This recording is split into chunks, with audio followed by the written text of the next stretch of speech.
Good evening, students. So, good evening, my dear students. So, welcome back. So, yes, I know this is a 12th session, but still, I'm continuing with the pending syllabus of your 11th session.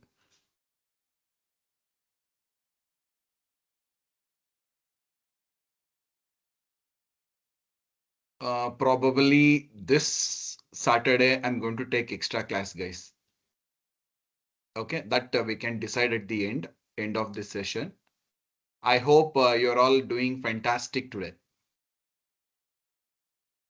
So, how was the day, guys? How was the day?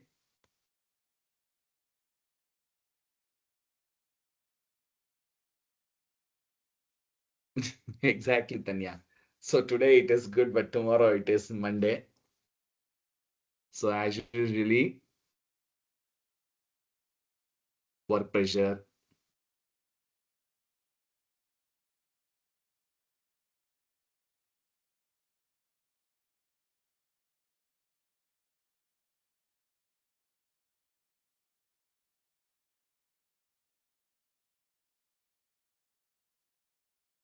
Yeah. Yes. Yes, Jyoti. No problem, guys. Don't worry about tomorrow. So we have to think about only today. Yes. So it's a great to see you all logged in for our 12th session of Big Data System. So as I told, I'm not covering 12 session concept. So today I'm covering the pending concept of your 11th session. So still we have 67 slides. I will try to complete the syllabus today. Otherwise, so this weekend, so Saturday evening, I'm going to take the extra class, guys. So is it okay for you all? Is it okay for you all? Yes or no? Yes. Okay. Thank you. So thank you for your cooperations. Yes, before we dive into the nuts and bolt of today's topic, so let me start with the quick thought. So there is a wonderful quote by the famous science fiction writer. So Arthur C. Clarke. So any sufficiently advanced technology is indistinguishable from magic. I hope everyone will agree with this point. Guys, big data systems and cloud computing. So which we will be what covering in today's session. Okay, so you can feel free exactly like that, guys, like magic that makes impossible things possible. But we as engineers and architects are here to demystify that magic and master the technology behind it. Okay. Yes, guys, with this, so let's bring that energy and curiosity into our today's session. Are you all ready for today's session? Can I get big ready and chat box? So once you people are ready for today's session, yes or no? Yes. Okay. So what about others? I want each and everyone to respond, guys. Okay, let me share my screen. So before that, let me connect through my mobile also, because if you ask any questions, then I will not get to know. So one second, guys. So I'm connecting by using my mobile also.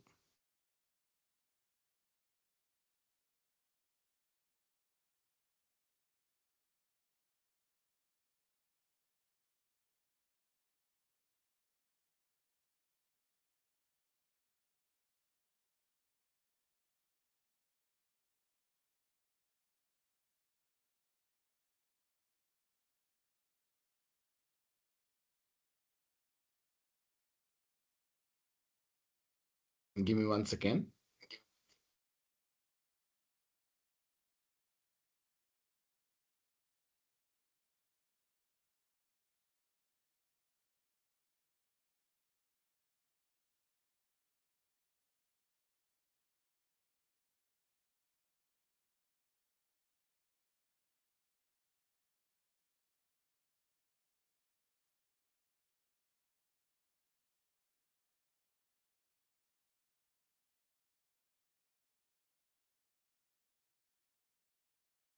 So where is the chat box?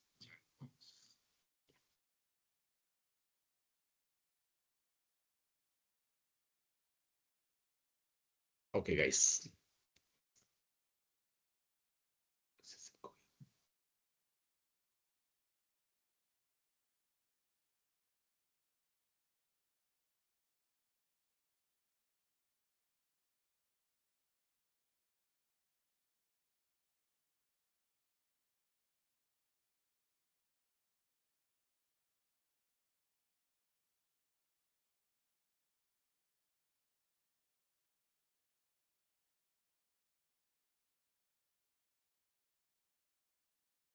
Sir, but recording shows 40 minutes. Which recording it is showing 40 minutes? No, it is showing 9 minutes only, no? So look at here. So how come it is showing 40 minutes?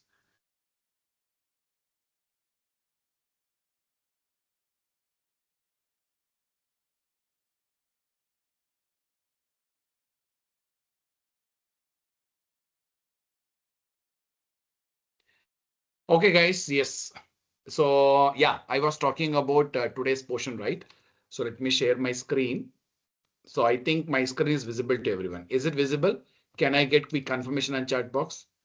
So once my screen is visible, please do type me visible on chat box. Guys, last class I have started with NoSQL concept. Okay, so under NoSQL, we have started with Cassandra. So I have started with 2 slides. Okay, so first slide and second slide I've completed. I have explained you with read or write operations and also the very first slide that was introduction on Cassandra. So today I'm continuing with the third slide, guys. So consistency semantics. Guys, actually, this is a very important point in distributed system. Okay, so make a note of this, guys. Cassandra consistency model is one of its biggest differentiators. See why I'm saying this? Because so there is no primary replica. That is the very first reason why we are all using Cassandra today. And Cassandra offers high partition tolerance and availability and level of consistency. Okay, so it even supports light transactions with linearizable consistency. Okay, let me show you here. Uh, one second, guys. See here, we have linearizable consistency. Okay. So what do you mean by linearizable consistency? So it is nothing but compare and set. Okay. The key mechanism is that a read or write operations can pick a consistency level here. And let's explore the most common ones, guys. The most common ones are, the very first one is 1, 2, 3, all. So this is the very first option. 1, 2, 3, all. Guys, there are simple counts. Okay, they require 1, 2, 3, or all replicas respectively to acknowledge the operation. Okay, so higher the number, so stronger the consistency, so slower the operation. So that is the trick behind this 1, 2, 3. And second one is any. So this is the most lenient write consistency. A write to any node, even if replicas are down, can be considered successfully. So this ensures maximum availability. And the third point is quorum. So this is the third point. I'm talking about quorum now. So this is very common balanced settings in Cassandra, and it requires a majority of all replicas to acknowledge. Okay, so if you have n replicas, you just imagine you have n replicas means the quorum would be always n by 2 plus 1.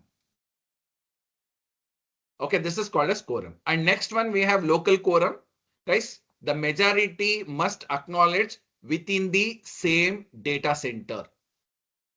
Okay, so this is crucial for multi-data center deployment for better local performance. So let me take one example to explain on this, guys. Imagine, okay, you have a cluster with 5 replicas. Okay, you have a cluster. So let me write cluster here. So with 5 replicas. Okay, then what is the value of n here? So n is equal to 5.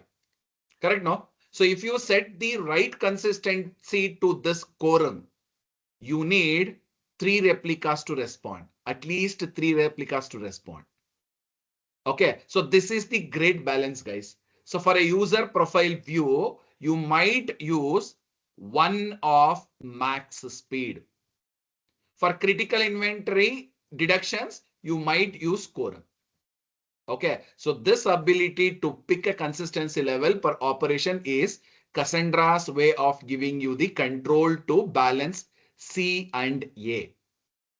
C means consistency and A is nothing but availability. So let's see how we can use these levels to achieve stronger consistency model like casual consistency. Okay, so next slide I'm showing you about consistency semantics 2. So now let's connect these level back to the consistency model we studied. So specifically, we are going to call it as casual consistency.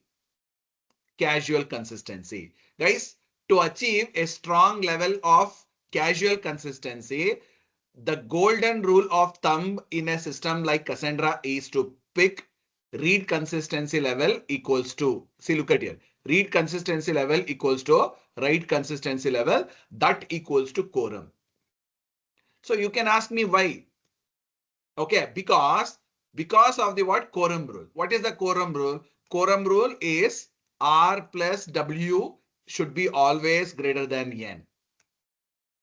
R plus W should be always greater than N. Guys, at least one node will be common between the write set and the read set. So a read will be what? Guaranteed to get the last write of the data item. So make a note of this, guys. This is very, very important point. The quorum rule. The quorum rule is the mathematical basis for achieving strong consistency guarantees in distributed system like Cassandra. So now let's consider a quick question. Okay, so what happens? This is the question I'm showing you here. What happens if read and write use local quorum? Guys, you achieve casual consistency within a single data center. So which is perfect for most regional applications. And finally, look at here, guys. So what if you read and write consistency levels are low and do not overlap? If no overlap read and write sets, then you only have eventual consistency. Okay, the system will converge over time, but there is no guarantee that your immediate read will see your most recent writes. Okay, so let me take an example to explain on this. Guys, in a customer shopping cart application. So I'm taking the example of customer shopping cart applications. Guys, you want casual consistency. Casual consistency is nothing but what, guys? Look, quorum, right? So where a user adds an item to the cart and immediately view the cart total. Correct? No? I think you all experience this, right? You will add everything into the cart and you can see the cart total also. Okay. See, for something less critical, like tracking products view, eventual consistency is fine. Okay. So understanding this balance is your secret weapon. Guys, moving on, let's look at how Cassandra handles more complex but rare transactions like needs. Okay, look at here, guys, everyone. So lightweight transactions. So we are going to call it as lightweight transaction. My dear students, while Cassandra is not an ACID compliant RDBMS, it does provide a capability for handling simple atomic operations through lightweight transactions. So in short form, we are going to call it as LWT. Okay, so LWTs are supported for insert and update with an if clause. Okay, so this gives you lightweight transaction semantics at the data item level. So often referred to as a what? Compare and set. Already I've told you about this, right? Compare and set. Okay, so in short form, we are going to call it as CAS. Okay, it checks the current state of the value and if it matches the expected value, performs the update. So however, guys, LWT is not free. Okay, it increases overheads by 4 times due to coordinations between nodes to guarantee linearizability. So use it for critical single item operations only, guys. So now look at the examples on SQL. Okay, so usually we are going to call it as Cassandra query language. So in short form, we are going to call it as SQL. Okay, it is not SQL, guys. It is SQL. Okay, so look at the conditions here. The very first conditions on, see, I'm taking the conditional insert here. Okay, this is the conditional insert. You just look at here. So this is the prompt you are going to get. So once you are entering into Cassandra. So look at the code here. Insert into cycling dot cyclist name, ID you are passing, last name, first name, values you are passing here. And if not exist, that is the condition you are mentioning here. Guys, here, this ensures the row is inserted only if the primary key. What is primary key here? The primary key is ID here. Correct, no? So this ensures the row is inserted only if the primary key does not already exist. Understanding my point, guys? And then what about condition update? See, condition update, look at here. Update cycling dot cycle list name, set first name is equal to Roxane. So where ID I have mentioned here, if first name is equal to some name I have mentioned.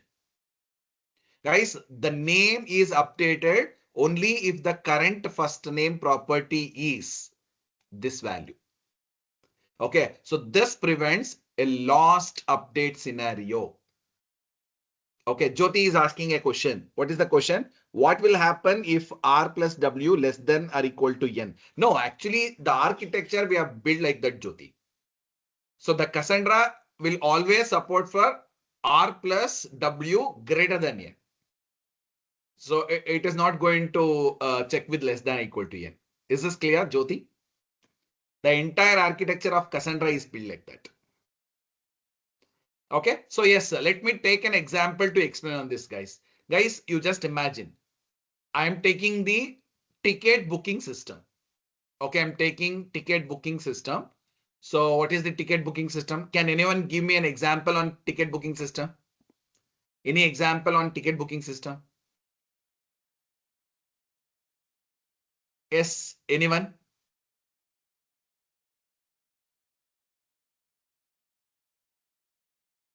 Book My Show? Yes or no? Yes, Book My Show is the best example. BMS. Yes, IRCTC is also one of the best example. Redbus. Correct, no? These are all the example for ticket booking system. Guys, here. So in all these ticket booking system, you use this LWT. Why you are going to use LWT here? Because you have to what? Decrement the available seat count. So you would say update seats is equal to seats minus 1. Correct, no? Let me write the query here. So let me write the query here. Update seats is equal to, how you are going to calculate this? Seats minus 1 if seats greater than 0. Correct, no? Am I right or wrong, guys? So this is essential to prevent overselling. I hope everyone will agree with my point. Yes or no, guys? Guys, LWT is an important tool in the Cassandra toolbox, but use it sparingly. Okay, that is the suggestion I'm giving you at the end. Guys, now let us see how Cassandra manages fault tolerance with replication. So now look at the slide, guys. Look at this slide. I'm talking about a replication strategy for user data. Guys, to achieve high availability and fault tolerance, so data needs to be replicated. So hope everyone will agree with my point. Yes or no, guys? So we have to replicate the data. Yes or no? Shall I get quick confirmation in chat box? So if you people are saying yes, correct, no? Yes, guys, Cassandra offers different strategies for replication strategy for user data. What is the very first strategy? The very first strategy is called as simple strategy. Look at the first point here. Simple strategy. Guys, you specify the replication factor is equal to n here. And the data is stored in n nodes of the cluster. Very simple. So this is typically used for single data center cluster or for testing environments. And what is the second one? The second one is network topology. Network topology strategy. Guys, this is what you must use for productions. Okay, multi data center deployments. Guys, this strategy allows you to specify the replication factor per data center. Understanding my point? So network topology strategy allows you to specify the replication factor per data center where you want reliability from data center failures. Then let us take one quick analogy to understand this. Guys, simple strategy is like having 3 copies of a book in one library.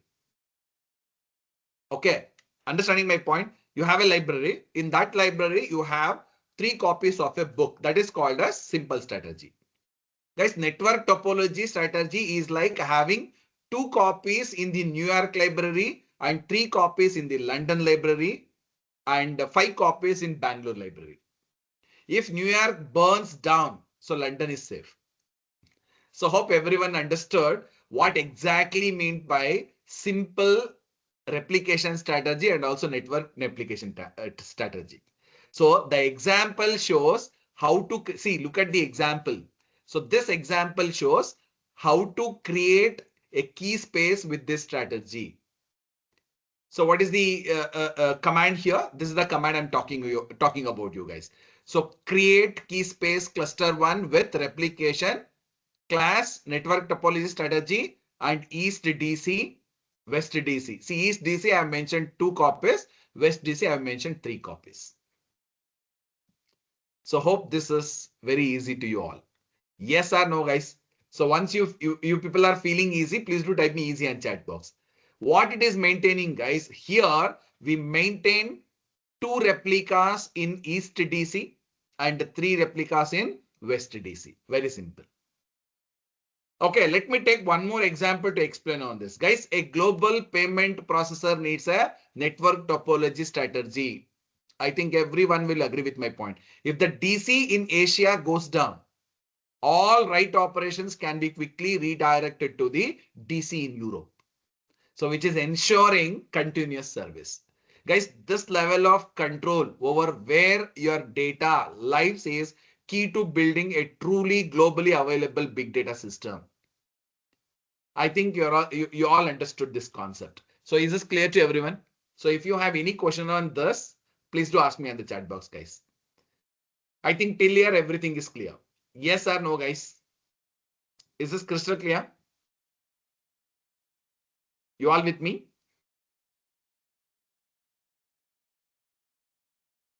Okay, so the next step is understanding how data is distributed across these replicas in the first place. So which is handled by partitioners. Okay, so now I'm talking more on partitioners concept. Guys, already I've explained you what is the meaning of partitioners. Yes or no? The partitioners are responsible for distributing data across the cluster. They partitions data based on hashing to distribute data blocks from a column among nodes.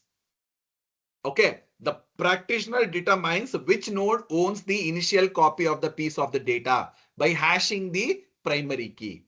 Guys, we have 3 different types here. The very first type is called as random practitioner. So random practitioner is also called as crypto hash. Maybe you have heard about MD5. Crypto hash. So this random partitioners uses crypto hash and it provides a very even distribution, but so this is more expensive and range queries are inefficient. Then what is the second one? The second one is called as murmur 3 partition. Actually, they have not mentioned here. Let me write here. Murmur 3 partitioner, or we can call it as murmur. Guys, this is the default and recommended partitioners, guys. Okay, so it uses a non-crypto consistency hash, which is much faster. And it is 3 to 5 times faster and overall 10% of performance improvement we can observe here. So it offers a great balance of speed and even distribution. And what is the last one? The last one is byte order. Byte order partitioner. Okay. So guys, orders the partitions based on lexical order. Okay. Lexical order is nothing but what, guys? So it is nothing but alphabetical or numerical. Alphabetical or numerical. Okay. The main advantage of using this is efficient range queries. See, finding all data between key X and key Y because the data is co-located. But we have one disadvantage with respect to this, guys. What is the disadvantage? So this can lead to hotspots. If a large volume of data has keys that start similarly, then it will lead to hotspots. Okay, so all writes go to single node. That is one problem with respect to this. So let me take one analogy to explain on this, guys. So think of your primary key as a ticket number. Okay, the partitioner is the machine that decides which shelf in the warehouse to put the ticket numbers item on. Guys, Murmur 3 is the quickest and the smartest machine for this job. Okay, make a note of this, guys. This is very, very important. And the choice of partitioners will always decides your read or query request. Okay, so if you need range scans, you might tolerate the hotspots of byte order. Otherwise, so stick with the high performance of Murmur 3. So we will study this later in the context of Dynamo paper, guys. But for now, so let's look at some actual code examples. So next slide, I'm showing you a few code examples. You all look at here, guys. I want you people to concentrate here. Okay, so look at some practical SQL commands. The sample queries to solidify how we interact with the Cassandra.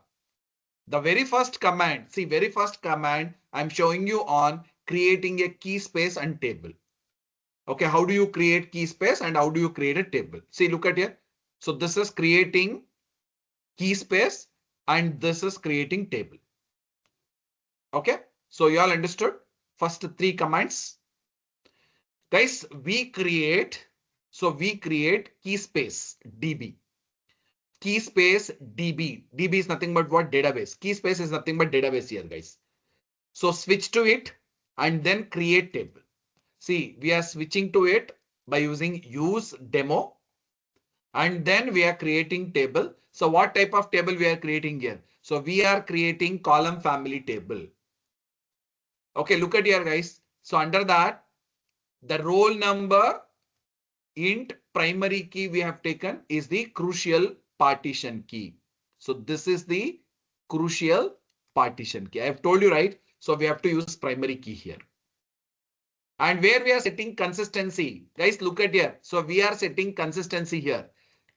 Okay, consistency quorum, insert into something we are doing here. Guys, we set the session consistency to quorum and insert a row. So after that, we are going to insert a row. Note look at here. So you have to what observe here.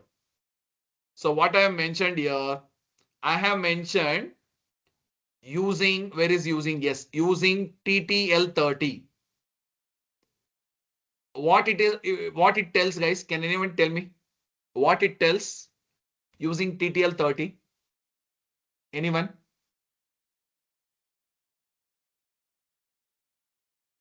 So which tells Cassandra to automatically delete this row after 30 seconds. Correct? No? Yeah, that is time to live. So after 30 seconds, it has to delete. So this is the great for temporary data. So hope everyone will agree with my point. And next one, selecting data. See, next command I'm talking about selecting data with warning. So this is, we are using for what? Selecting data with warning. Guys, this query on a non-key column requires allow filtering. Allow filtering concept we are using here. Okay, so you should avoid this in production. It forces a full cluster scan, so which is a very inefficient. Okay, so Cassandra is optimized for primary key lookups. Okay. And finally, what is the last one, guys? Can anyone tell me what is this last one? Last one is LWT example. Correct? No? Last one is LWT example. Okay. Update operation. So this is our compare and set LWT. Yes or no? Yes. Very good, Jyoti. Compare and set LWT. So this updates only if the condition name equals to Sam. Only the condition name equals to Sam is met. Okay, so hope everyone understood this. Now I'm going to take one analogy to explain on this, guys. Guys, the primary key is the index in the back of a book. Non-key lookups with allow filtering are like reading the whole book to find a single word. So these examples shows you the power and the pitfalls. Hope everyone will agree with my point. Now let us see a massive company that uses this power. So which company is going to use this power, guys? Can anyone tell me? Can anyone guess at least? Which company is using this? Any guess?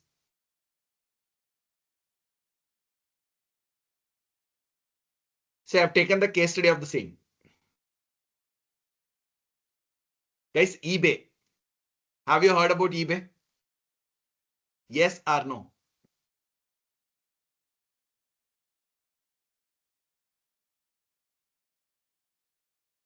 Have you heard about eBay, guys? Yes, right?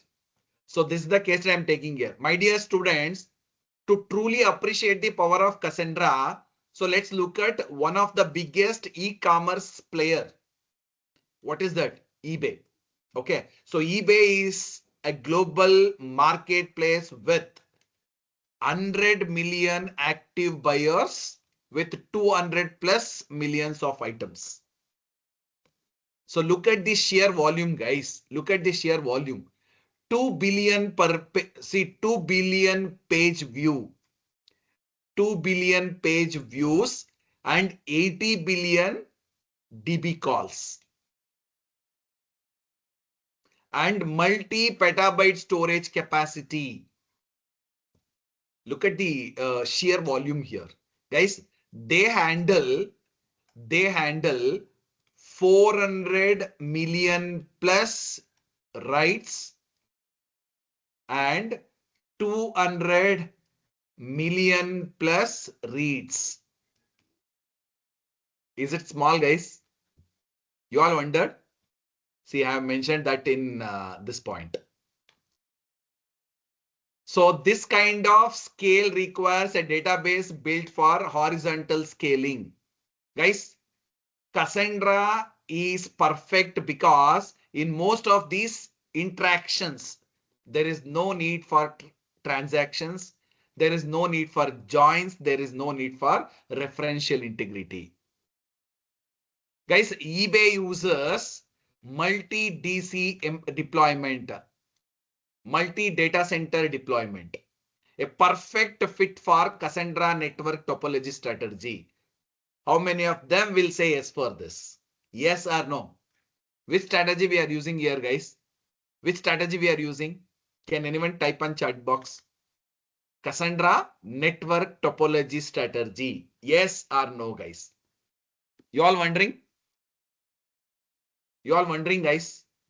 And they use Cassandra for several key 3 use cases. See, here I mentioned only 3 use cases. The very first one is social signal on product pages. Guys, things like how many people viewed this here. And read latency is not important, but write performance is the key. So they have to record hundreds of millions of events immediately. Yes, exactly correct, Ravi Kumar. Your answer is perfectly correct. Okay. Yes, you people are typing correctly. And look at the second point. So connecting users and items via buy, sell, bid, watch events. Connecting users and items. Guys, this is tracking relationship via buy, sell, bid, and watch event.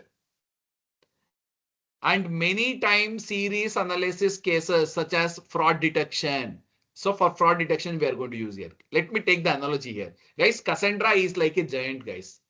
So lightning fast logbook for all activities on eBay. It guarantees that every event is recorded and available even at massive scale. So this case study proves that when you need a massive scale, high availability and immense write throughput, Cassandra is a top choice. Hope everyone understood this point. Now let us look at a case in a high stakes world of online advertisement. Okay, so I'm taking the example of ad stage. Okay, from your AWS use cases. So quickly I will go through this, guys. Let's look at ad tech. Ad tech sector with a look at ad stage.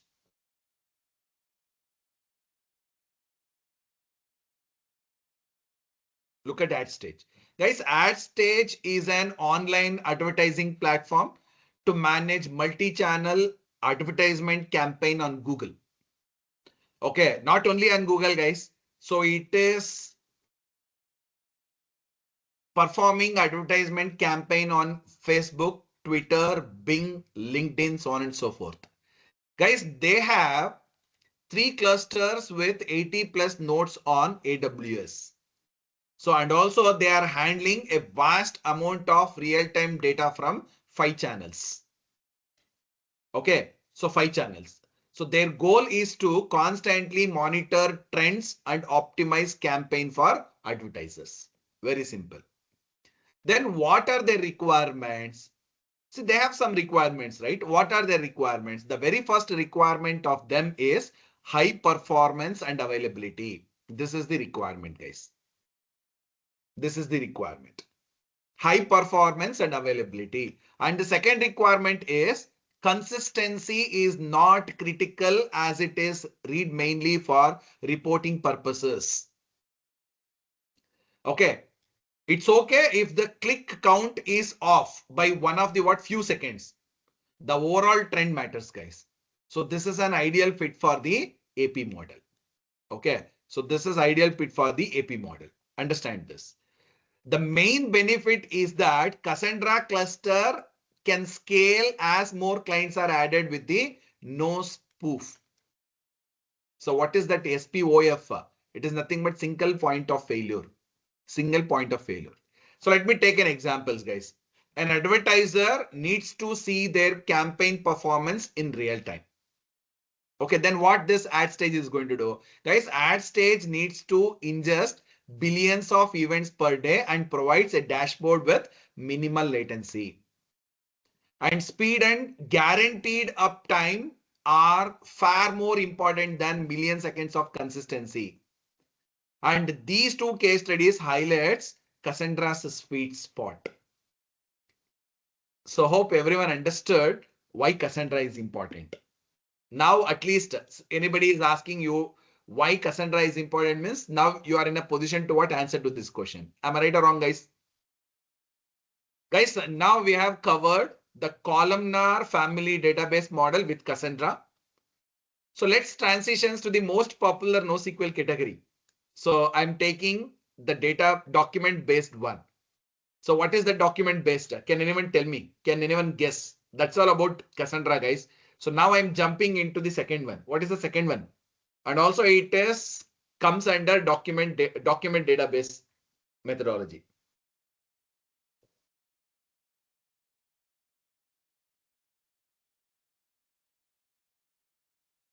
Answer is MongoDB, not DynamoDB, Jyoti. So yes, so we are starting with MongoDB first. Okay, so guys, look at here. So now Cassandra is over. We are jumping into the second one that is called as Mongo. Guys, your Mongo is ready in cluster. So you can access your virtual lab and you can work with MongoDB.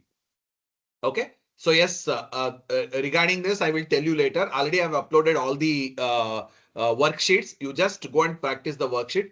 Guys, welcome back everyone. It's just a quick stop on our internal map to see where we are. So we have just completed a very detailed explorations of Cassandra, the column family database, and looking at its internal and real world applications, everything is done. So now we are shifting our focus to the next two major NoSQL types. So one is document database, that is nothing but MongoDB. And next one is graph database, that is Neo4j. So before we are moving into Neo4j, so let us start with the very first one, that is called as MongoDB. Guys, look at here. Guys, if Cassandra is the master of high volume event logging, then what is MongoDB, guys? MongoDB is the master of agility and rich complex data structure. Felt happy? And MongoDB is the most popular document oriented database. I think this is another what? Required concept, right? Guys, here the data is organized. See, the data organization is, what is the data organization here? The data organization is database is a set of collection. Okay, so database itself is a set of collection here. Then what do you mean by collection? Okay, note down here, guys, collection. Then what is collection? A collection is like a table in RDBMS. It is a kind of table, guys. A collection is like a table in RDBMS. Guys, then what collection stores? The collection stores documents. Okay, so similar to rows. Similar to rows. Okay, so look at here, guys. A document is stored in BSON or binary JSON with hierarchical key value pairs. I will take one example and I will explain you guys. No need to worry. So this allows you to nest data inside other data. Nesting also possible. And it is representing complex object in a single record.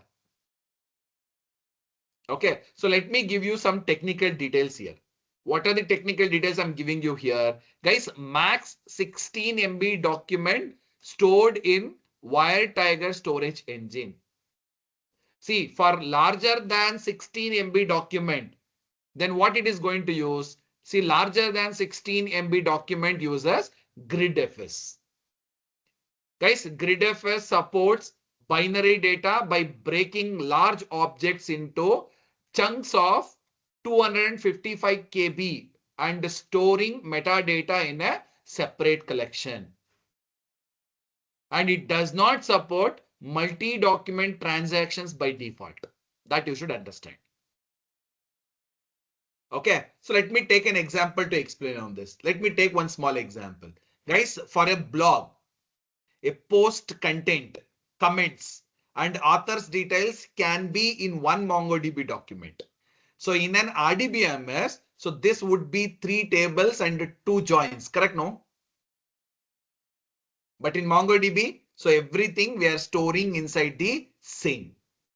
Okay, so WireTiger storage is a storage, so which is going to use in MongoDB, which is having the capacity of 16 MB. So once the capacity of this document is higher than 16 MB, then we are going to use grid file system concept. So hope Ravi Kumar understood this. So this is a storage name, storage engine name. Is this clear? Ravi Kumar? Okay, guys, this flexible document-based structure is why MongoDB is so popular for modern web and mobile applications. Okay, now let us see how it scales in the next coming slide. Okay, look at here, guys, everyone. So scaling and replication. So in this complete slide, I'm talking about scaling and replications. My dear friends, MongoDB scales horizontally using sharding. Okay, so this is horizontal scaling. Here we are using horizontal scaling by using sharding. So data is partitioned in shards for horizontal scaling. Guys, this reduces the amount of data and the number of operations each shard handles. So in terms of reliability, the data is replicated using a primary secondary architecture. Understanding my point, guys? Okay, so what is that primary secondary architecture? Look at here. So write go to primary node. Write go to primary node, which records the operations in the op log. Understand each and every points carefully, guys. So writes to primary in the op log I have mentioned here. The meaning of this is the writes go to primary node, so which records the operations in an op log. So op log is nothing but what, guys? Operational log. And write concern setting is used to tweak write consistency. Okay. So next one, secondaries use the op log to get a local copies updated. And look at your third point. So clients usually reads from primary, but read preference setting can tweak read consistency by directing reads to secondary nodes. So make a note of this, guys. Unlike Cassandra in MongoDB, data updates happen in place and not versioned or time-stamped by default. So this is the characteristic of its primary secondary replica set model. Okay, so let us take one analogy to explain on this, guys. So think of sharding as dividing library into smaller independent regional branches. I'm repeating, guys. You just think of sharding. Sharding is nothing but partitioning. Okay, partitioning or sharding as a what? Dividing a library into smaller independent regional branches. The replication set is like saying the main branch. What is main branch here? The main branch is primary, right? The main branch is primary. The main branch is where all new books are registered. And the secondary branches copy from it. Very simple. I hope everyone understood what exactly I'm trying to explaining you here. Okay, so now let us look at the visual representation of this, architecture. Then you will understand more. So till here, everything is clear. So whatever the concept I've told, everything is clear with analogy. Yes or no? Can I get quick confirmation on chat box? Crystal clear, right? Okay, now look at here, guys. Look at here, everyone. Okay, guys. This slide gives us a visual perspective of the MongoDB Atlas cloud service. Okay, the image shows a cluster setup with replica set of 3 nodes. Look at here. I have mentioned here. Replica set of 3 nodes. This confirms the primary secondary model with high availability. Okay. And look at the image here. The center image. So I'm talking about the center image. This shows the data model. Data model is nothing but what, guys? Data model is nothing but a document, is it? You see a single listing document from sample AirNB database. So we have taken data from sample AirNB database. Okay, so everything about this listing from its name to what? House rules. So name to house rules is in one shelf contained BSON document. So BSON document we are using here. And look at the bottom query. You all can observe here. Okay, the bottom query snippet shows a powerful aggregation pipeline being used for text search. What is the text search we are doing here, guys? So we are doing get me top 10 bench front homes. Okay, then what query you are going to use here? So this query uses match. Look at here. This query uses match $match with $search to find bench front. Look at here. To find bench front. So this bench front is a text index. And also along with that, it uses project to calculate a score Okay, project to calculate a score based on relevance. And this is a sort by. So this is sort by score descendingly. And this will limit to 10. See, here I'm performing sorting and this will limit to 10. Guys, this demonstrates that MongoDB's query language is flexible and supports complex analysis like full text search and aggregation. Guys, this visual should help you to connect the theoretical concept of collections, documents, and replica sets. Okay, so now let us explore a more traditional big data concept, MapReduce in MongoDB context. Okay, I think till here everything is clear to all. So everyone understood what exactly I'm trying to explaining you here. So for this query, we have written code like this, guys. This and all you can practice later. See, we have given worksheet for you people. You start from the beginning, and at one stage you are able to execute this. That assurance I can give you guys. So now I'm moving forward, guys. Now look at here, everyone. My dear students, MongoDB supports the classic big data batch processing pattern. What is that? MapReduce. The general syntax require map function. Correct, no? So which emits key value pair. Am I right or wrong, guys? Which emits key value pair. Look at here. Which emits key value pair. And we have reduce function. So along with that, we have reduce function. What reduce function will do, guys? What is the main purpose of using reduce function here? Because it has to perform aggregates values for the same key, right? So for that, we are using reduce functions also. And look at the concrete example. So what is this concrete example? Guys, count the number of published component per user name. See here I am mentioned here. Count the number of published comments per user name. So this is the command I'm using here, guys. db.post.mapreduce. See, post is nothing but the name of the collection. DB is nothing but database. So this is the standard methodology we are going to use. And I'm calling MapReduce functions here. So inside that MapReduce function, I'm calling the very first function as mapper. Okay. So what this mapper is doing, that is emitting this dot name with 1. And this is the return function. Okay. This I will explain you here. See, the very first one is, see, look at the query here. The query publish true part filters the input to only include published comments. Then what mapper function is doing? Guys, mapper function emits the username.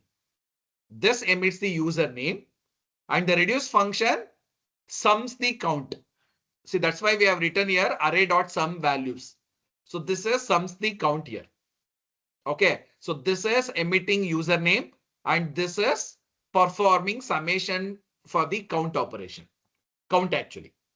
So then what is the analogy, guys? Guys, MapReduce is MongoDB's.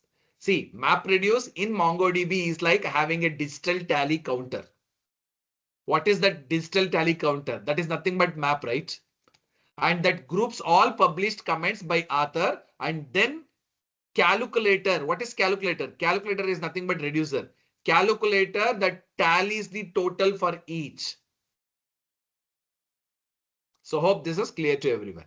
So now let us see how MongoDB's flexible nature impacts indexing. Yes, guys. Now, because of its flexible document structure, MongoDB allows you to create an index on any field of collections or a subdocument fields. Okay, let us use the example document with a nested fields like address and arrays like tags. Okay, so we are using address here and arrays like tags.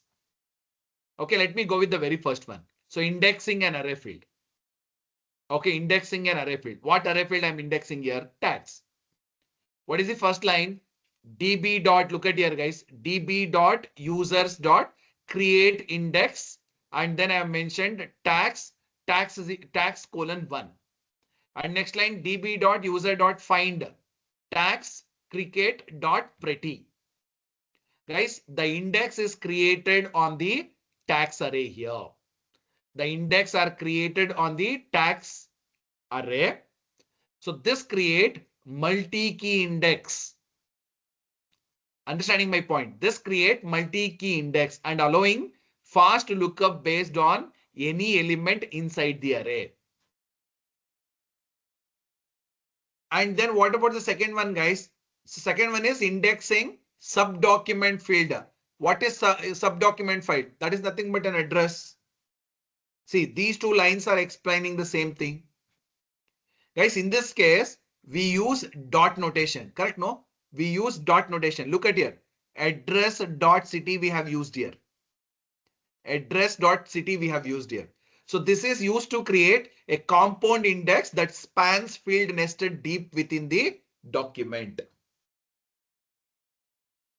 Guys, the number one indicates, and see here, we have mentioned one, right? And also we have mentioned 1 year, right? Guys, the number one indicates an ascending sort order. So this is indicating ascending sort order. Okay, quickly let me take one example, guys. So this flexible indexing allows a user to quickly search for all documents that have the tag cricket. What is the tag we have taken here? So we have taken tag as cricket and are in the city New Delhi. And are in the city New Delhi. Okay, so with an index that covers both. Is this clear to all, guys? Yes or no?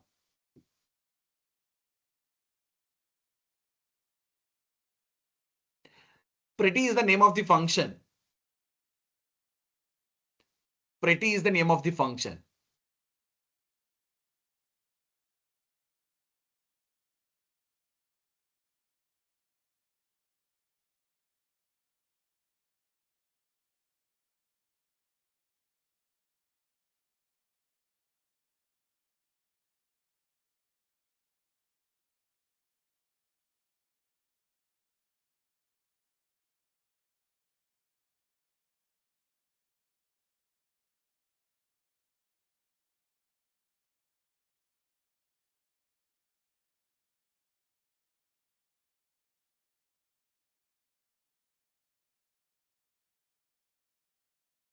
Ravi Kumar, actually, see here, see in both we are using pretty, right?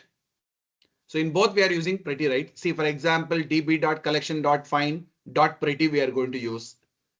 Guys, the pretty function in MongoDB is mainly used to format query results in more readable and structured way. Okay, it is like pretty. What is the meaning of pretty? The same thing. So it adds indentations and line break to the output and making it easier to understand and analyze the complex document. That is the main functionality of using pretty, guys. So when you run a query in MongoDB, the default output can be quite dense and hard to parse.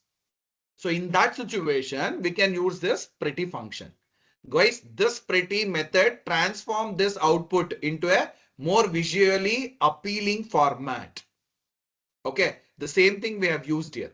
So this will always display the query result in a formatted and easy to read format. So for that purpose, we are going to use this pretty. So Ravi Kumar, is this clear for you?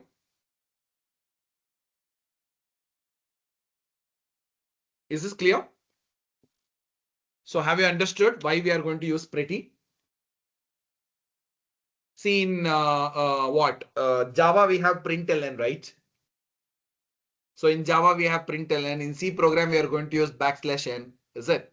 So like that we are going to use pretty here. Okay. So now guys, let's address the questions of joins in the document database. Okay, so MongoDB joins. Now I'm talking about MongoDB joins. My dear friends, while denormalization, so denormalization means what, guys? Embedding data. See, denormalization is the preferred method. Guys, MongoDB 3.2 plus introduced the capability to join data from two collections using the aggregate framework and lookup operator. Okay, and also by using lookup operator. Have you mentioned lookup operator here? Yes, here we have lookup operator. Okay, you understand here. So this is left outer join. So this is left outer join. I think you have learned the join concept in what? Database, right? SQL, right? Sir, why is tag is square bracket and address is curly brace? That is the syntax, guys. That is the way of writing syntax. Look at here. So yes, listen to me, everyone. See, here I have taken address. So inside address, I'm taking key value pair. Correct? No? So I'm taking key value pair. So this I have put, see here, inside this I have taken key value pair. City, I'm mentioning name.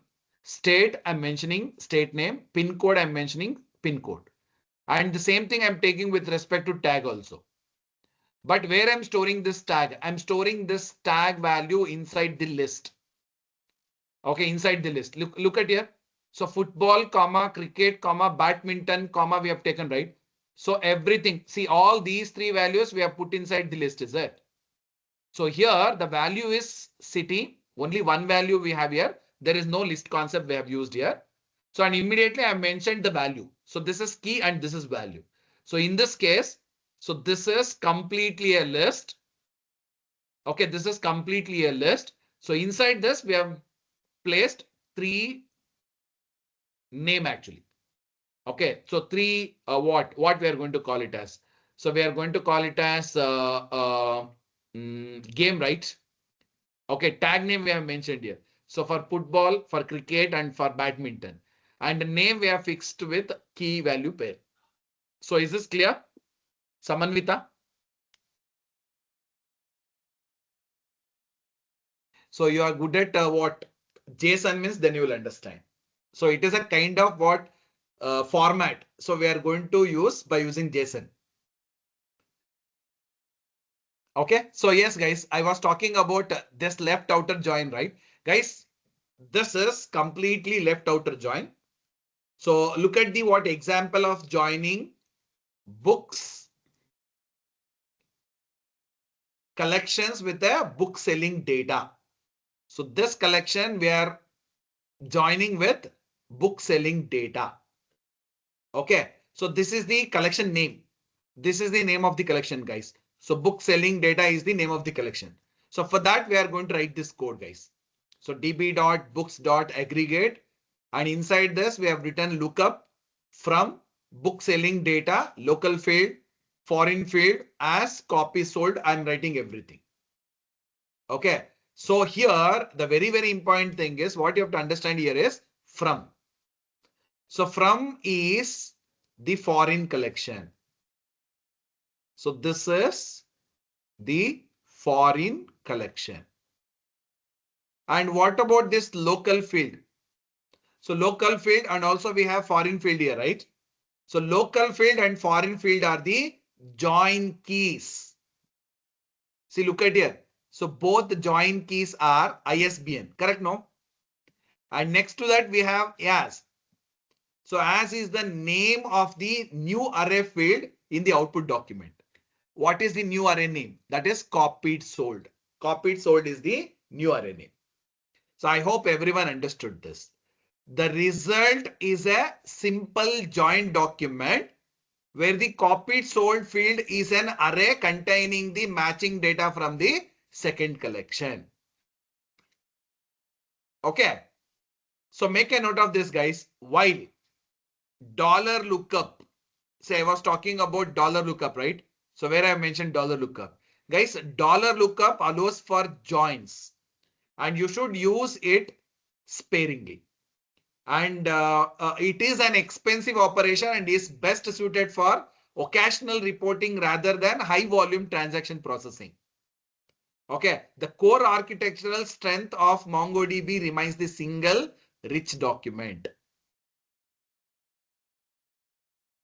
No, aggregate function is not a join function. How come aggregate function will become join function? So why you are going to use aggregate, Gautam? Why you people are going to use aggregate? See, aggregation means summation we are doing, means average we are calculating, means then we are going to use aggregate function. Count operation, everything is comes under aggregate. How come join will become aggregate function? Hmm?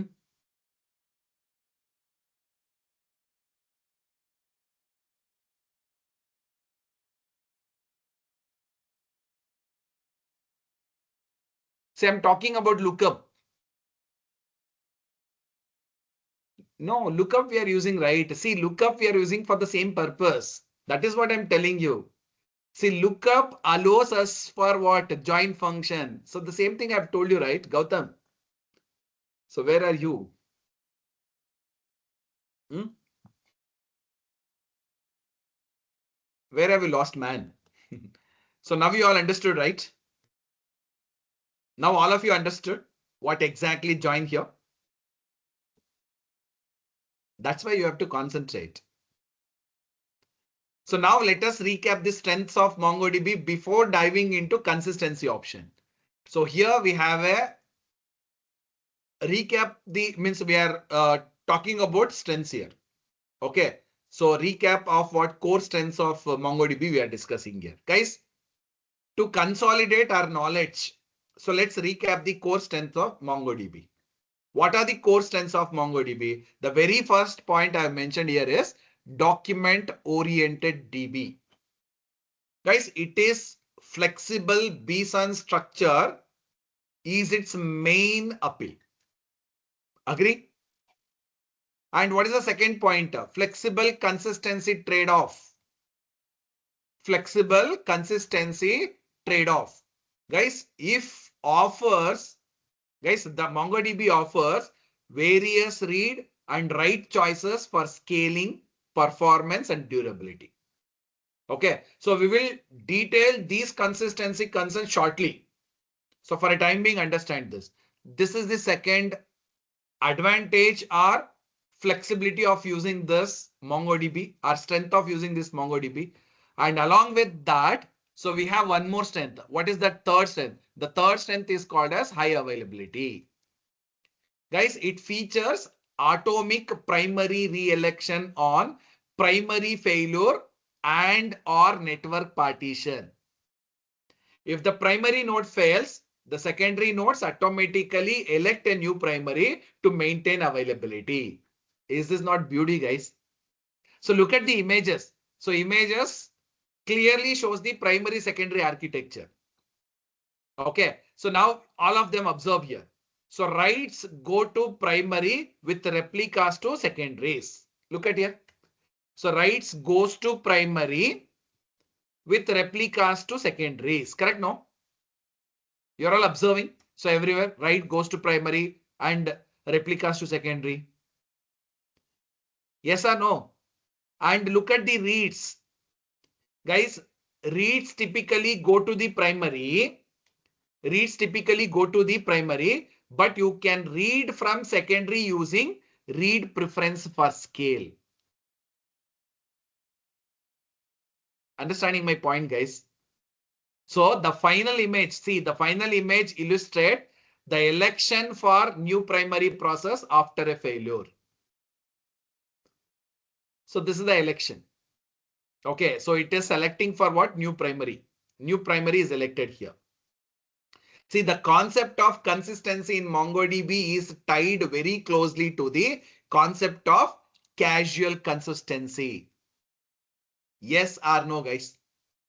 So here we are using, let me write here, casual consistency. This you will get in your examination. Okay, so let's quickly recap what that means. What is that casual consistency? Look at here, I have mentioned here, casual consistency. Let's quickly refresh on casual consistency. Guys, this model ensures that all operations that are related by casualty are seen by clients in the what? Correct order. The four properties guaranteed in a what single client sessions are. What is the very first one? The very first one is read your writes. Guys, subsequent read operations reflects the result of write operations that precede them. And what is the second one? Second one is monotonic reads. The meaning of this is read operation do not return result that correspond to an earlier state of the data than a preceding read operation. That is monotonic reads. Then what do you mean by monotonic writes? Guys, monotonic writes is nothing but write operations are executed in the order they were issued.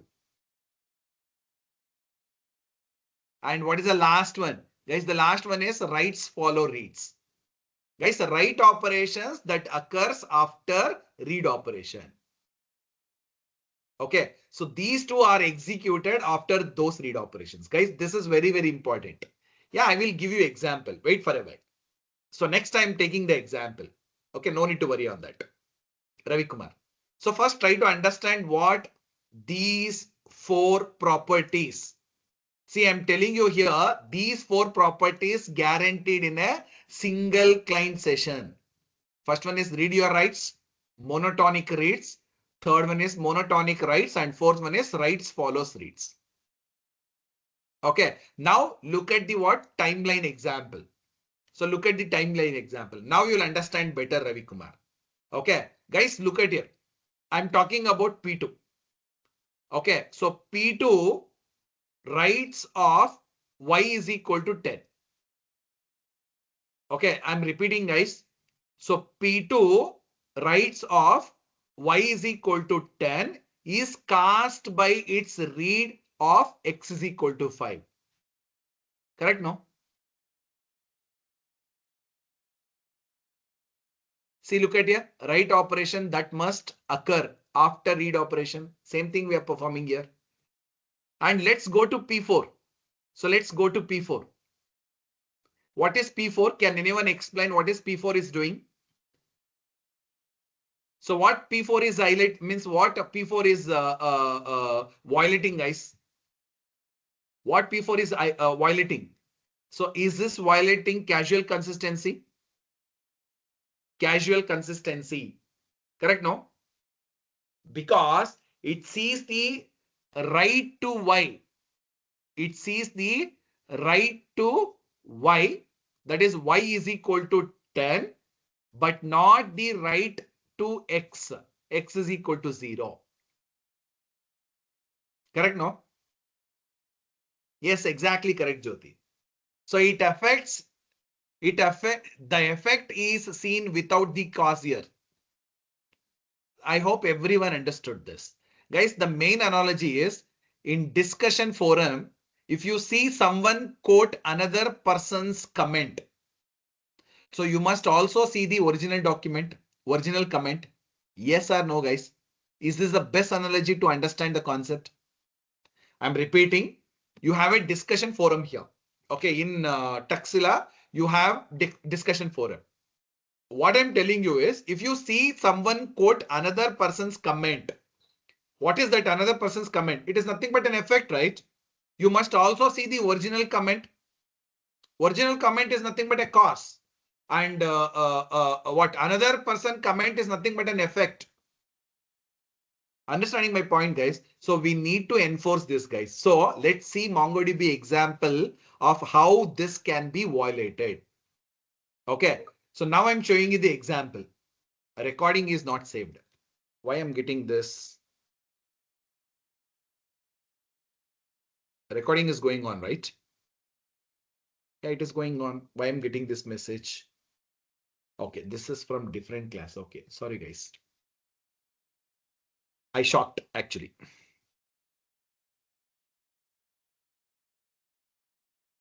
Okay, I hope everyone are understanding this.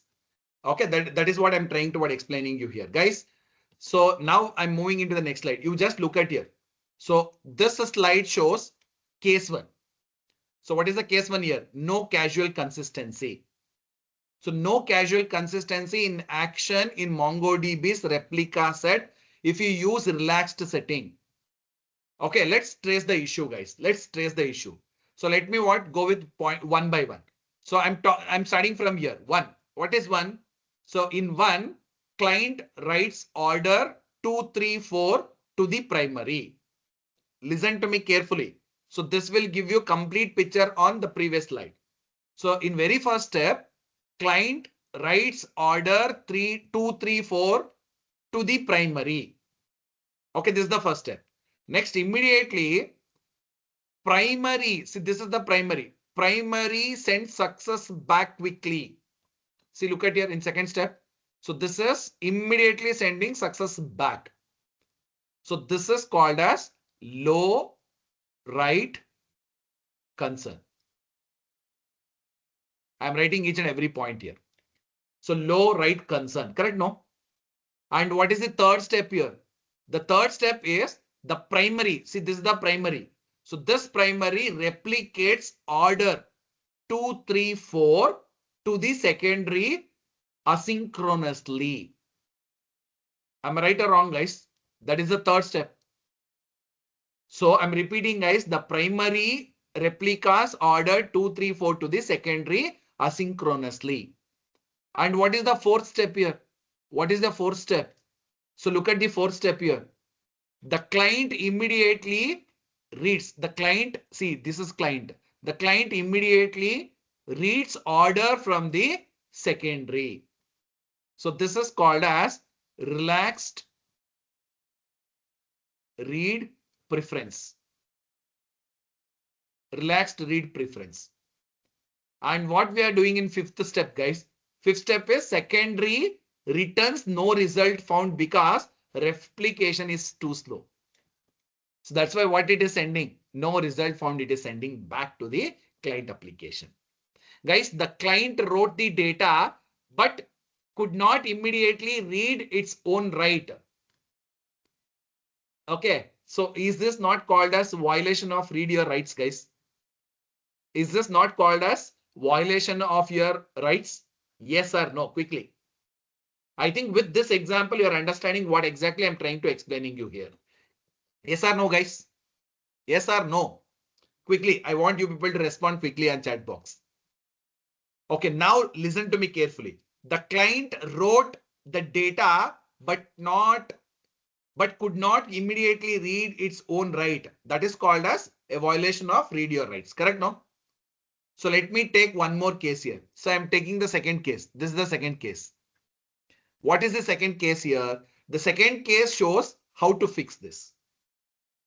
Okay, so I have mentioned casual consistency by making read to secondary write. So let me go with the step by step, guys. Listen to me carefully now. The client tells the secondary, I want to read after the time of my last successful write. Okay, that is the first step. Okay, and the secondary waits until the replication stream is applied. So that is waits until T1. So waits until T1. See, look at here T1. Okay, so the secondary waits until the replication stream applied and then returns the correct data. So the mechanism to enforce this waiting and ordering is the read concern and write concern. I hope everyone understood how to overcome this. Yes or no, guys?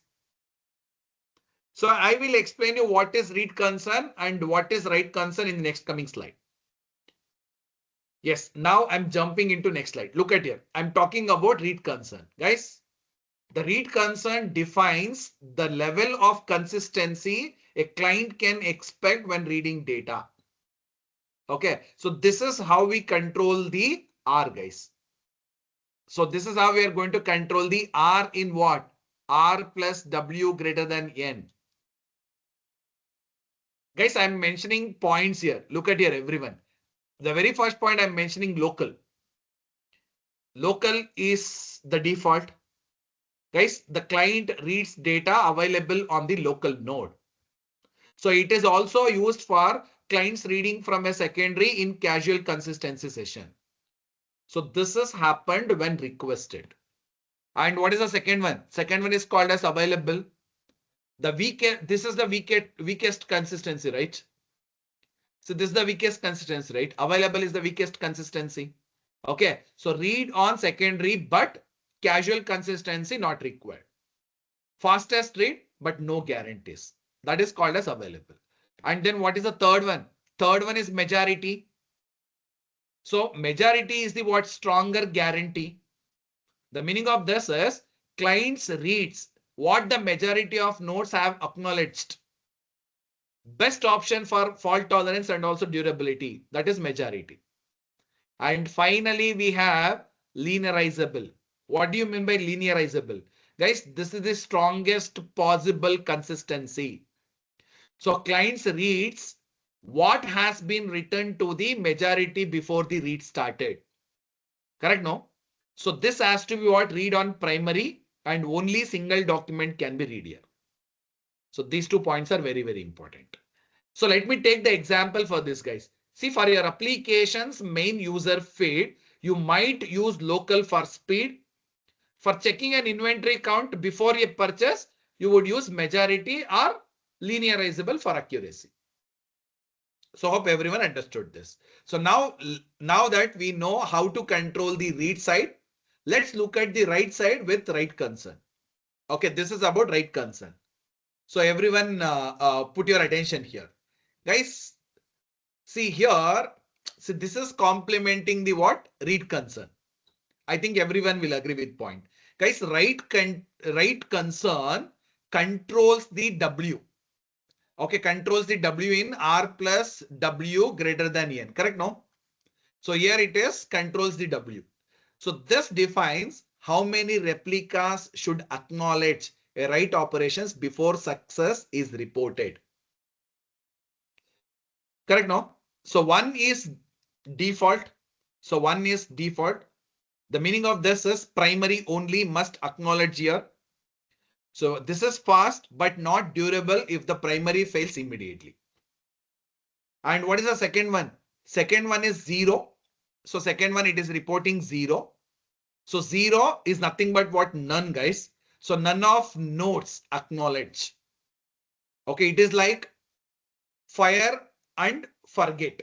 So 0 durability guarantee here. And what is the third one? Third order is N. So N is nothing but a specific number N.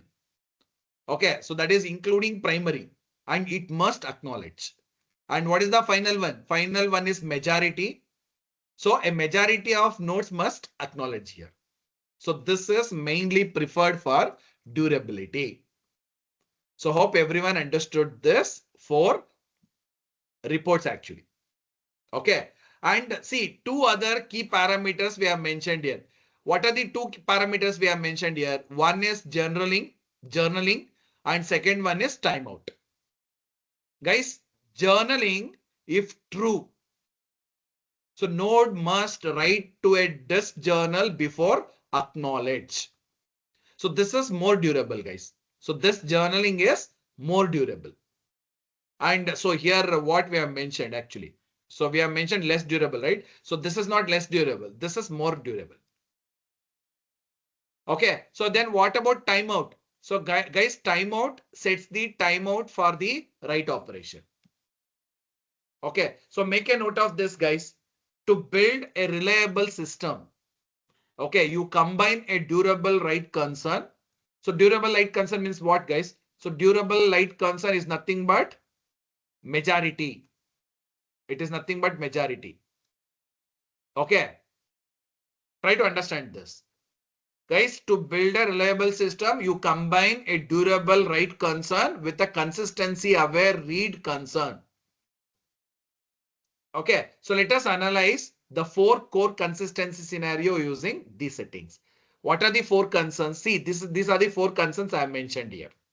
Now look at the what scenario for casually consistent and durable system. Guys, look at the configuration. So what is the configuration we have used here? The configuration is read equals to majority and write is equal to majority.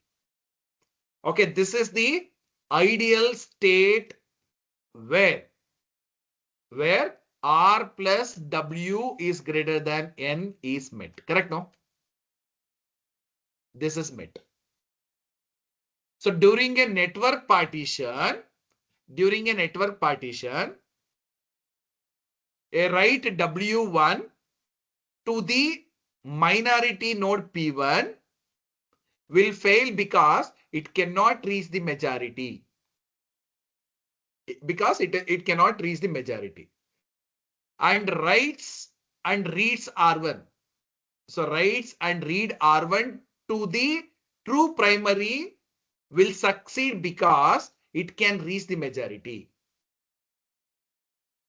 So hope everyone understood this. Then what is the outcome of this, guys? The outcome of this is the system is casually consistent and durable even within network partition. But you are sacrificing performance due to waiting for the majority. Am I right or wrong, guys? So let us take one example on this. See here, I have taken the example. So this setting is used in critical transaction oriented application. Example, in stock marketing, stock trading, we are using this. So maximum reliability is non-negotiable. Understanding? So now look at the scenario where we compromise a little bit for speed. So this is the scenario I've taken here. Okay, look at here, everyone. So what is the, see, it is in this scenario, we are aiming for casual consistency, but not durability. Then what is the configuration? Configuration, look at here. Read is equal to majority, write is equal to 1. Guys, during network partition, look at here, everyone. During network partition, a write W1 to the majority node P1 may succeed. Because why it may succeed? Because we have taken write is equal to 1, right? Write is equal to 1, right? But it is not durable and may roll back later. This may roll back later. And second line, a read R1. I'm talking about a read R1 will succeed only on the true primary P2 because read is equal to majority here. Then what is the outcome of this, guys? The outcome of this is it is casual consistent. Why it is casual consistent? Because the read waits for the majority, but not durable with the network partition. The trade-off is fast writes, slower reads. Correct, no? So I'm going to take the best example for this, guys. I'm taking the example of Twitter post. A post is written fast. The post is written fast. Why it is written fast? Because write is equal to 1 here. Write is equal to 1. The post is written fast, so you see it immediately. If the node fails, the write may disappear, but if you refresh and see it, it is durable. The user accepts the risk of having to repost. Correct, no? Guys, next we sacrifice even casual guarantee for maximum read performance. Look at here. The next slide is explaining on this. Correct, no? So here we want eventual consistency with durable writes. So we want the data to be safely written, but we can accept a stale read. What is the configuration we have taken here, guys? The configuration read is equal to local, write is equal to majority. Correct, no? During network partition, you can see the diagram also. During network partition, a write W1 will succeed only for P2. Only for P2. Why only for P2? Because we have taken write is equal to majority. What is this, guys? The write is durable here. Correct, no? And what about R1? What about R1? Guys, the read R1 will succeed on P1. This is succeed on P1 because read is equal to local. We have taken read is equal to local. Guys, P1 is isolated node. So, and its data is stale here. Okay, then what is the outcome of this, guys? So we get slow, durable writes and fast non-casual reads. So the system is eventually consistency. I hope everyone are understanding this. Let me take the example here. The example for this is review site.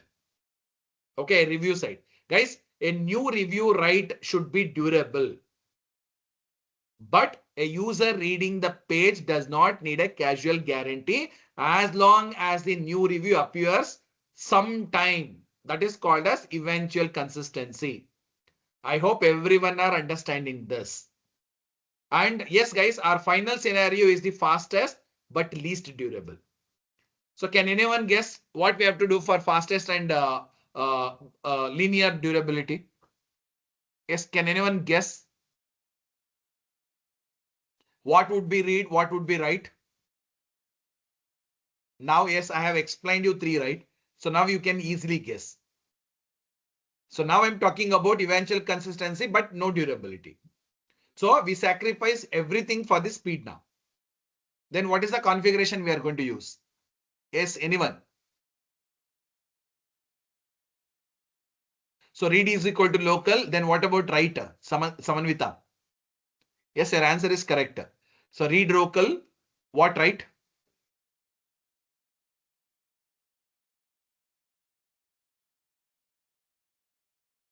Huh?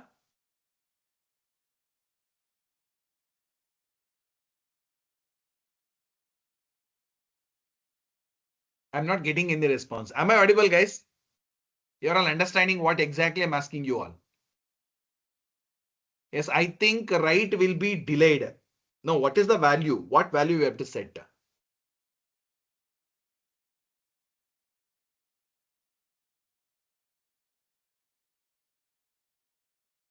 Hmm? Guys, look at here. So read is equal to local, write is equal to 1 is the configuration we are taking here. So this is the fastest setting, guys. Okay, however, the writes are also not durable and maybe what rolled back. So maybe rolled back, correct? No. The example is real-time sensor data feed. So I'm taking the example for this is real-time sensor data feed. The system needs fast writes to keep up with the rate. Okay. And what is the next one? Read should get as much recent real-time data as possible. That's why we have taken read is equal to local here. Okay. And data may be dropped on failures. Okay. So which is acceptable for stream processing where the next reading is only a second way. Guys, this wraps up our deep dive into the document database and its tunnable consistency. Okay. And this is a very important point, guys. So remember, see, you have to remember. So these four scenarios. So try to remember these four scenarios. So they are the blueprints for designing the core data layer of any modern big data application.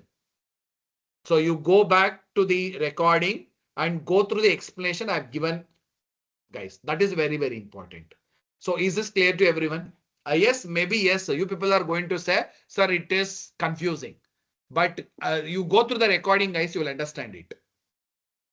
Okay. So hope this is clear to everyone. Now it is a time to move on to the different types of data model that focuses purely on relationships. So that is nothing but your graph databases. So shall we start with graph databases? Quickly, guys. Quickly, I want you people to respond. So still I have not completed 9th session concept only, guys. Sir, break. Jyoti, why break? Then I will extend the class. Is it okay? So now I'm giving you 10 minutes break means. So I'm going to extend the class. Is it okay for you?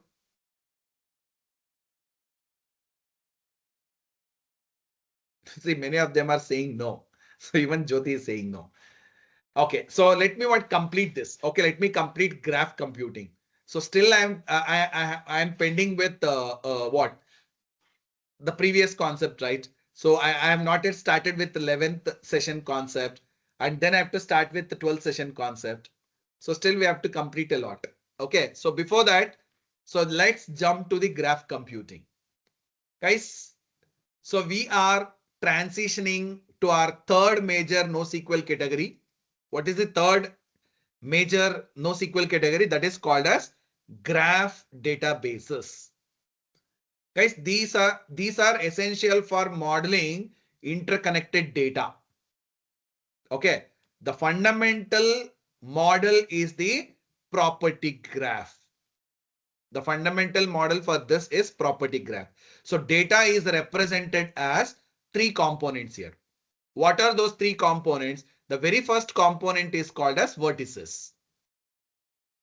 Okay, so vertices are nothing but what, guys? So vertices are nothing but nodes. Okay, so entities like person, movie, so everything is comes under vertices or nodes or entities. And what is the next one? Next one is edges. So edges are nothing but relationship. Edges are nothing but relationships. So that is nothing but connections between vertices. Okay, connections between vertices. See, for example, friend of, daughter of, mother of. These are all the best example, correct? No? And the third component is properties. Third one is properties.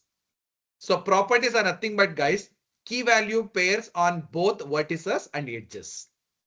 So let me take the example. So name I'm taking as Alice, or role I'm taking as actor. So this is the key value pair on both vertices and also edges. So this is called as properties. Guys, these three. So these three are very, very important for data. Try to understand this. This is important. Then when to use a graph DB? So when we have to use a graph DB, guys, a relationship heavy data set with large set of data items. So for example, RDBMS joins or two slow means, then you can use this graph DB. That is the very first point. And the second point is queries are like graph traversal. Guys, you need to keep query performance almost constant as database grows. The time depends only on the length of the path, not total number of nodes. So in that situation, you can use GraphDB, and a variety of queries may be asked. Variety of queries may be asked, and static indices on the data will not work. So in that situation also, you can use GraphDB. Let me take the analogy, guys. So GraphDBs are perfect for modeling a social network. So you can find a friend of friend of friend in milliseconds. So which an RDBMS would struggle to do efficiently. So in that situation, you can use your GraphDB. Look at here. So name Alice we have taken. Friend of Bob, friend of Charlie, friend of Daviana. Correct, no? So in this situation, you can use your GraphDB. Guys, this data model is incredibly powerful. Okay, so now let us see the different ways to store this graph structure. So this is the example, guys. Look at here, everyone. So I'm talking this as native versus non-native graph storage.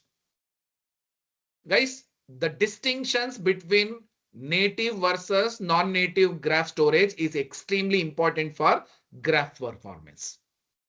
Okay, so let me start with the very first one. What is the first one? Non-native graph.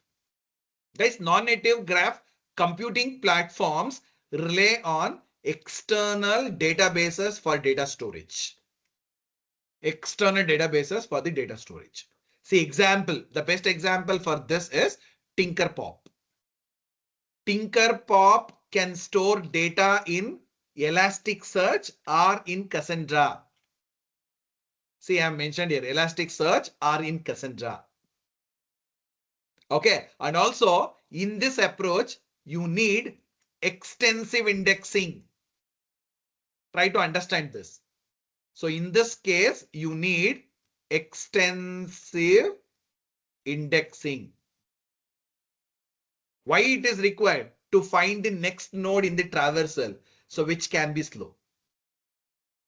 And next I'm jumping into the second one, that is native platform support. Guys, native platform supports built-in storage. So which is optimized for graph structure. The best example for this is Neo4j. Okay. And also the native approach is much faster because why it is much faster? Because adjacent nodes and edges are stored closer for faster traversal. So this is called as index free adjacency. Index free adjacency. The cost of finding a neighbor remains constant here. Okay. And one more very, very important thing is, guys, the native approach scales as nodes get added. Okay. Make a note of this, guys. For true high performance graph processing, always favor a native platform like Neo4j. Okay, even Neo4j is installed on your virtual lab. You can try on Neo4j also, guys. Now let us see what a native graph query language look like, starting with Neo4j Cypher. Okay, so now I'm trying to show you with Neo4j Cypher. So everyone concentrate here. So let's dive into the most popular native graph database, so which is called as Neo4j and its query language. What is the query language name? The query language name is Cypher. Guys, Cypher is a declarative language for graph query. Okay, it uses ASCII art style that makes queries very intuitive. Okay, let us look at the what simple query here. So let us look at the simple query. Look at the simple query, guys. This is very easy to understand. So I have written match, open simple brace, colon, person, and again I've opened flower bracket. So inside flower bracket, I've written name, colon, Tom Hanks. And I've closed this, close the simple brace, hyphen, acted in, see, colon, acted in I've taken, see, for person I've taken colon person, for acted in I've taken colon person, tends to, see, inside simple brace I've taken M movie, where I've written where M dot released greater than 2000, return M limit 5. Limit 5 means only 5 data I'm looking for. Guys, each and every point I'm going to explain you now. What match is doing? Guys, match is doing finding. So this is find a pattern. So this is find a pattern. What is the next line? Colon person. I've taken flower bracket. Inside that I've written name Tom Hanks, right? So this is the starting node. Okay, the starting node. A person named Tom Hanks is the starting node. Try to understand this. Okay. And next one we have taken acted in. So what is acted in? Acted in follows the directed relationship acted in. And next to that we have taken M colon movie, right? So this arrive at a connected node. So what is arriving here? A movie is arriving here. Okay, arrived at the connected node. And last line we have taken where M dot released greater than 2000. So this filters the result. This filters the result. I hope everything I've explained you. Guys, look at the image. The image shows the visualization. So here we have about different circles, right? So we have two different types of circles. So one is blue circles and second one is orange ovals. So we have taken two, right? So blue circles are person nodes. So these are all person nodes, guys. Okay. And orange ovals are movie nodes. So these are all movie nodes actually. Okay. And red arrows, see, we have somewhere red arrows. Where do we have red arrows? So we have only arrows, right? So see, all the arrows, let me consider it as arrows. See, all the arrows are relationship here. So this is how we are going to represent, guys. So let me take the analogy to explain this. You are simply describing the pattern you want the database to find on a graph. That's all. Now let us look at how we can change these patterns for more complex traversal. Okay, so now I'm talking about more queries. My dear friends, the power of cipher comes from chaining patterns. So query one, let me start with the query one. What is the query one? This is the query one I'm taking here. This is the query one I'm taking here. Find movies that Tom Hanks acted in and directed by Ron Howard, released after 2000. So what is the query we are going to write, guys? You look at the query. So this is the query we are going to write.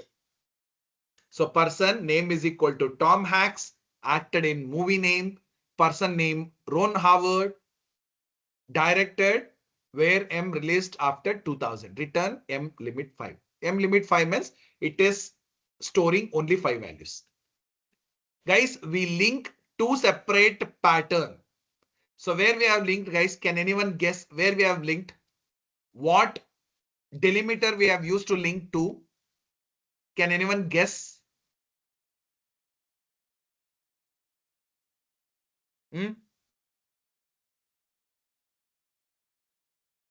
So what delimiter we have used here, guys? We have used comma operator, right?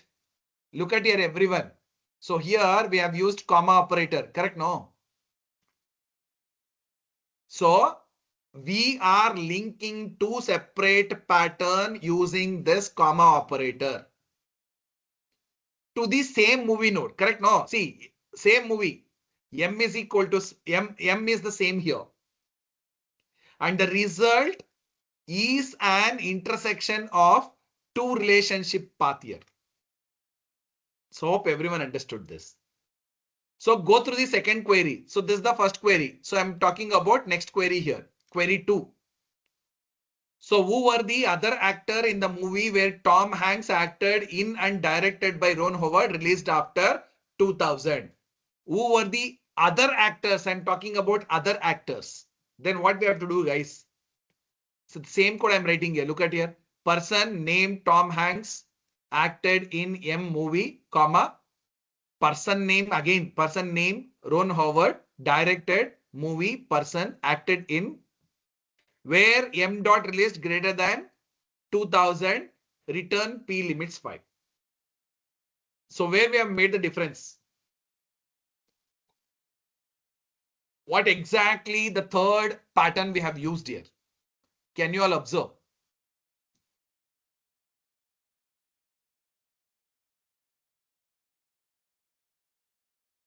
So can anyone guess, guys? Do we used one extra pattern here? Look at here, guys. This is the first pattern, right? This is the first pattern we have used. And next we have taken another pattern here. And after that, we have taken one more pattern here. Look at here. See, P person acted in. Correct? No. So we have added one more pattern here. So we add the third pattern. We ask the database to find any other person P. Any other person P who also has the relationship with acted into the already found movie M. Already found movie M. Guys, this is highly efficient as the database is simply following pointers. Correct? No? Is this very easy? Yes or no? Now let us quickly look at another major graph computing platform, that is Tinkerpop, and its language Gremlin. So we are not using this Tinkerpop in your lab, guys. But yes, it is there in your syllabus. I'm explaining you. That's it. Okay, look at here, guys. So now I'm talking about Tinkerpop.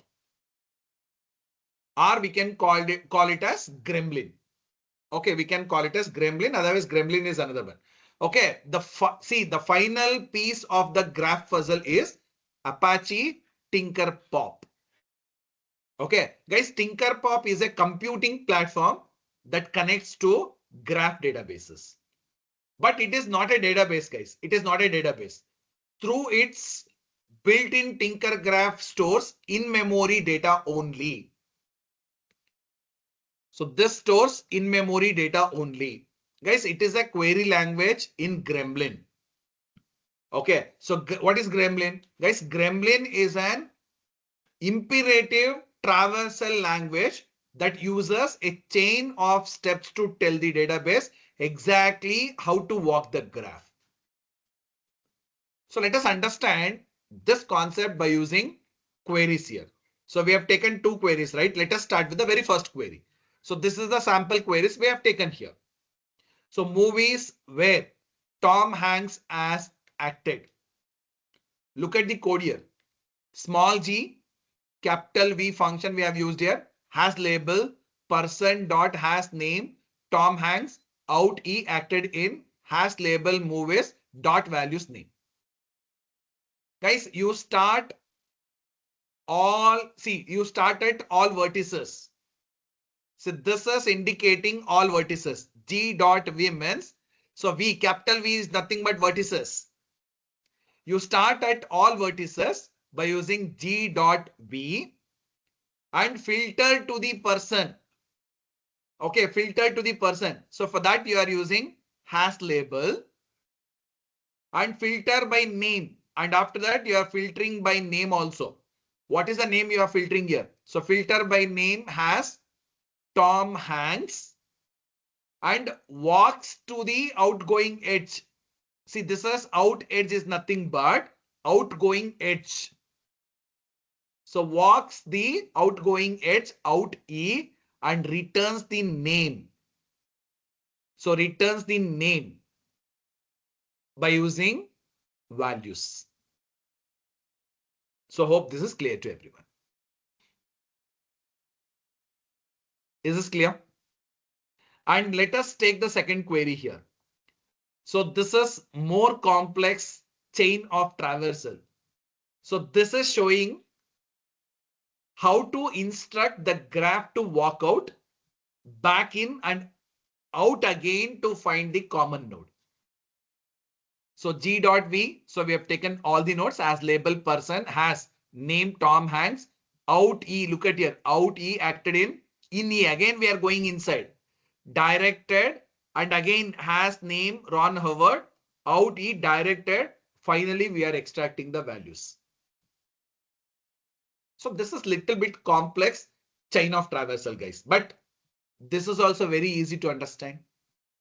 So what is the analogy here? Guys, cipher is declarative. So cipher, what we have seen, cipher, that belongs to Neo4j, that is declarative. So that is saying what you want, but Gremlin is imperative. So what Gremlin is saying, guys? So Gremlin is saying how to get it.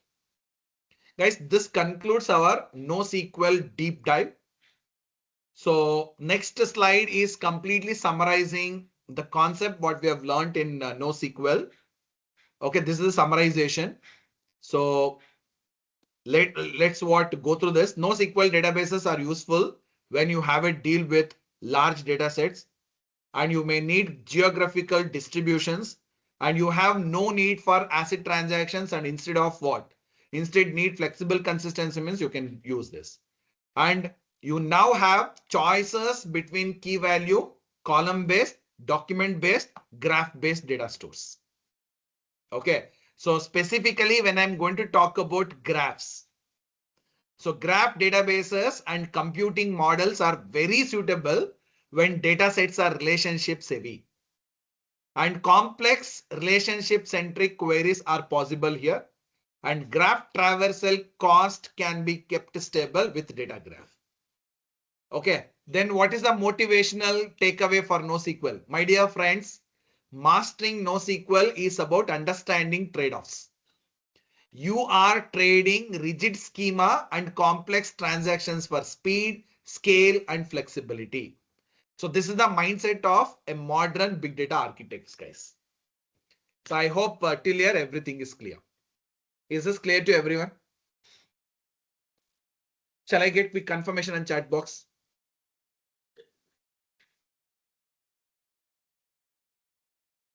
I have not yet started with cloud computing. This is 11th session concept. Look at here, guys. This is 11th session concept. So next phase, I am jumping into what 13th session, but still I'm not completing 12th session concept. So I'm pending with 11th session concept and also 12th session concept.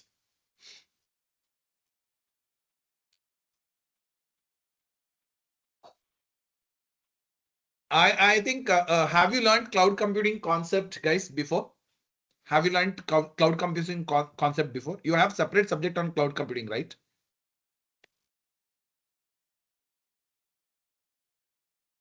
Then it is completely introduction, guys. Completely introduction we are giving in 11th session. So maybe yes, next class I can go a little bit faster to complete the syllabus.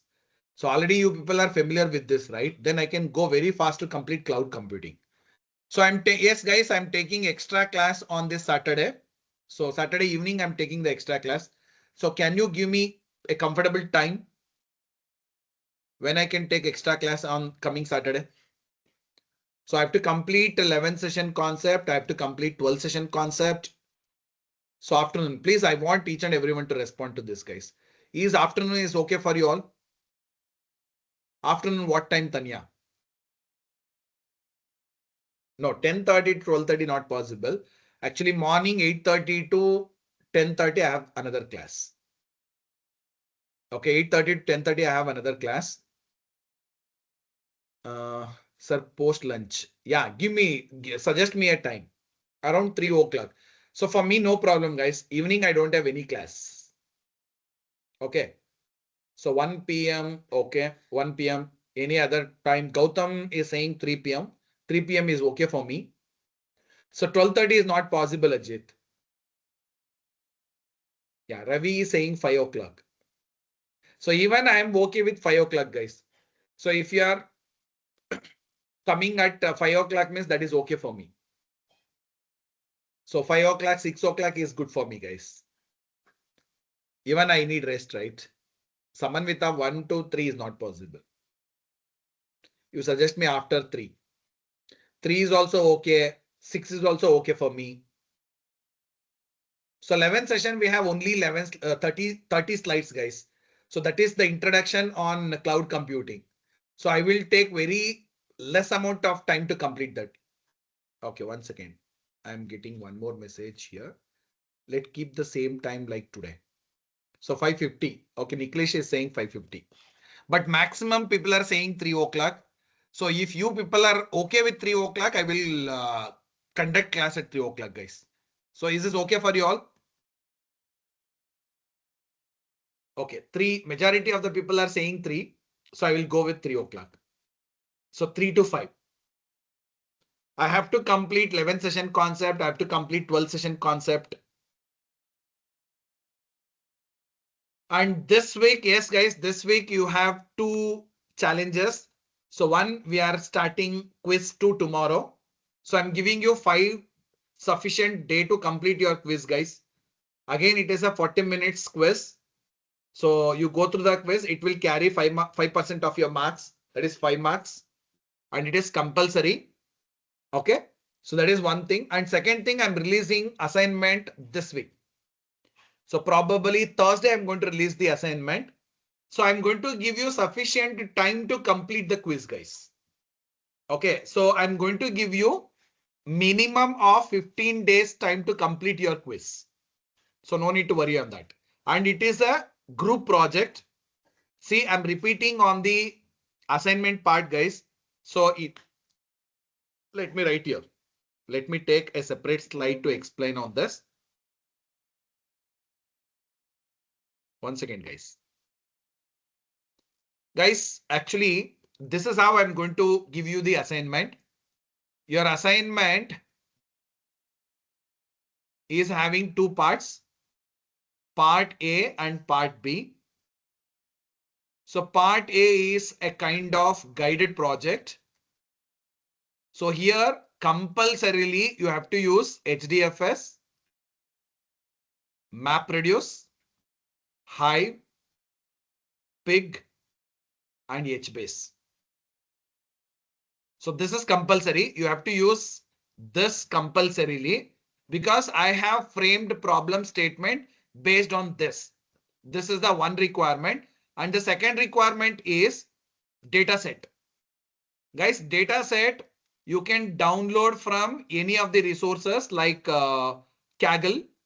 You can download from Kaggle, or you can generate synthetic data. Okay, you can generate synthetic data. This is left to you people, guys. So either you can take the data from Kaggle or you can generate your own synthetic data. So for the given problem statement.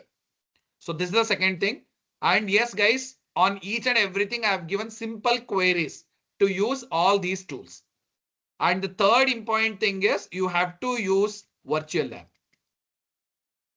You have to use virtual lab compulsorily. You're not supposed to do this outside the virtual lab. Suppose you have any problem with virtual lab, you send a messages to Santosh. Okay, I'm going to send you the email address of that person. Okay, you send a mail to Santosh, or else, so in worst case, you can use your cloud computing lab. Okay, so you have AWS connection, right? So even in AWS, you can download all these tools and you can work on that. You can download instance on HDFS, MapReduce, Hive, Pig, and HBase. You can work on that. But that is at the end, guys. But you have to use compulsorily the virtual lab. So here what I'm going to do, suppose you people are using virtual lab compulsorily, then I'm going to give you 2 marks freely, guys. Okay, so we are going to check the log details. So once you people are utilized the virtual lab, then you are going to get 2 marks. So then we are going to see we are going to evaluate your assignment for 18 marks. So is this clear? But this is my compulsion, guys. You have to use the assignment. This is the first part, and this part carry 10 marks. So this part carry 10 marks, and it is group project. So this is group project. Is this clear to everyone? This is about part A. So have you got clarity on part A? Sir, for part 1, we have to use all 4 tools. Yes, you have to use all 5 tools, sir. HDFS, MapReduce, Hive, Pig, and HBase. I have framed question based on this, guys. See, I'm going to give you one problem statement. So for this problem statement, I'm going to ask you the subtask. You have to load this data set inside the HDFS. Then you have to write a MapReduce program to do this. Next, you have to write a Hive program to do this, Pig program to do this, HBase to do this. So like that, I have given a query. I have given what? 5 to 6 subtasks that you have to perform. That's it. So hope this is clear to everyone. Yes or no?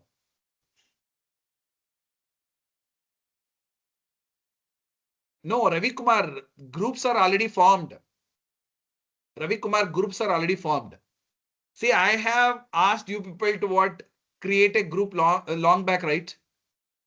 See, groups are already formed. You just go and find your group. That's it. See, you have not created your group means we have pushed you into some other group. You have to go with your group members. That's it. So this is part A. Part A is clear to everyone. Part A is clear to everyone. So now I'm going to say about part B, guys. So if you have any query on part A, please do ask me again.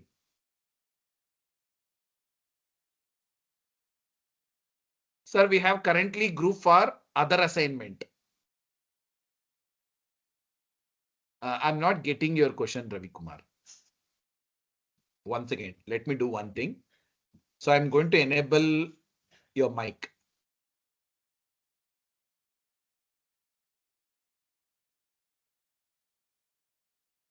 Yeah, Ravi Kumar. Yeah, sir. So thing is, currently we have formed 4 or 5 people of group for which we are using for the all the assignments from all the other subjects. Hmm.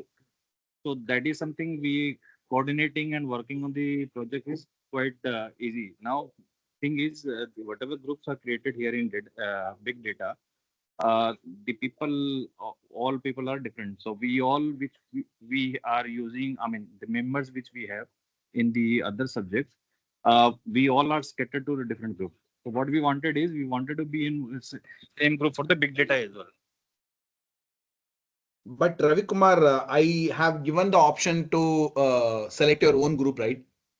Yeah, yeah. So unfortunately, when we checked almost around 2 weeks back, the we saw ourselves into the some random groups actually. No, actually, you go through the announcement. Long back we have announced. So Yeah, we yeah, it have was. waited for that for a what long time. Yeah, it was announced, I think, in the end of the August, I believe, August or Hmm. Sorry, September. Hmm. But Now we are in October. yeah, but earlier we were occupied in the midterm exam, so we didn't focus on that. So that's the thing what I'm Then you do requesting. one thing. Then you do one thing. Okay, you discuss with Kamlender sir. Okay. Kamalinder Okay, sir. he is my TA. You discuss with him.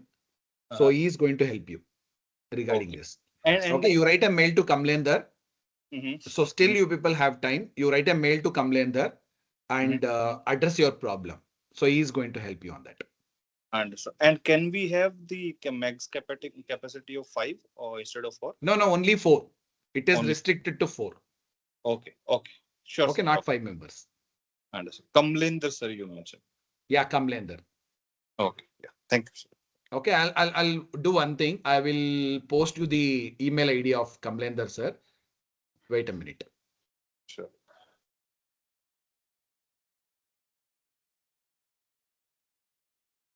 You understood the what Yeah, I'm I trying. understood, but it is too late, Ravi Kumar.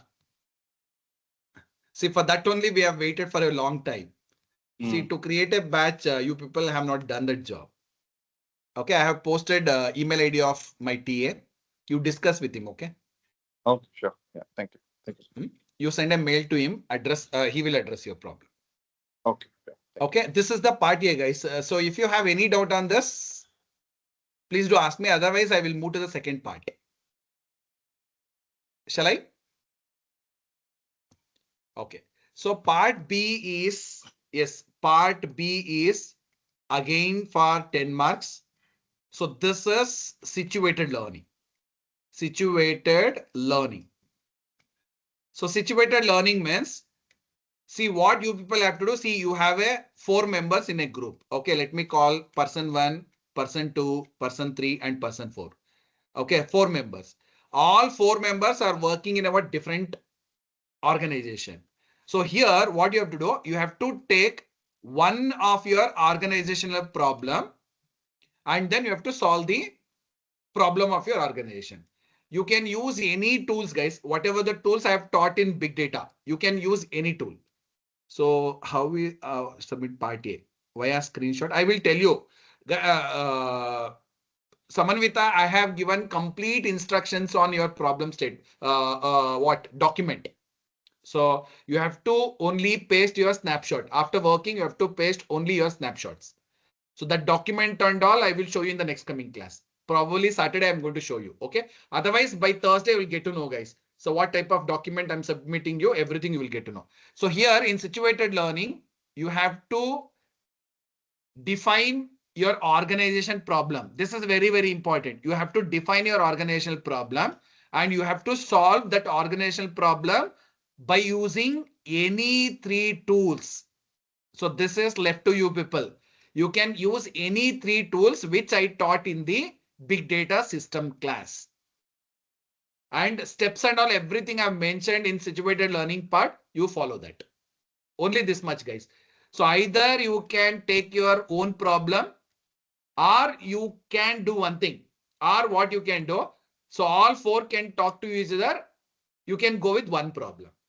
That is also okay for me. Better you always take the individual organization problem and submit it separately.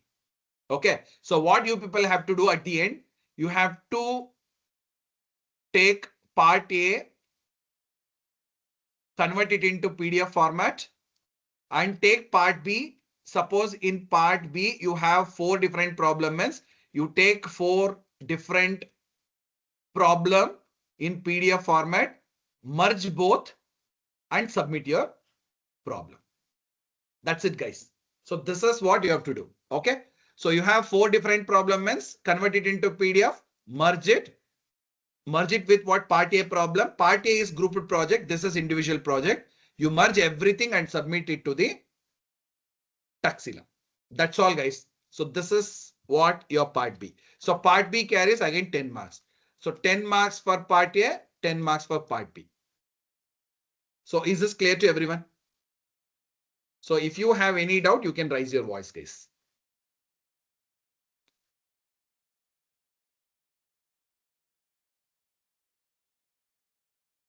Yeah, detailed solution only you have to give, Pradeep. So better, guys, see, after completing your organizational problem, you take acknowledgement or certificate from your higher ups. Okay, from company. So anybody is guided something means, then you can take the letter of recommendations from the what person also. Okay, that is also encouraged, guys. So that will give you more weightage to your situated learning project, right? The main intention behind this is, see, whatever the concept you have learned, that should be implemented in your organization. That is the main thing I'm expecting from you people. Yeah, individual 4 problems. Yes, sir. That is better. Always go with individual 4 problems. Because 4 members you have means 4 members are working in a different company, right? All are not from the same company, is it? Pradeep. Pradeep, you are there? You can talk to me. I have unmuted you.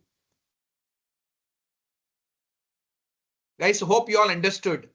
So the assignment, what you people have to submit. Yes or no?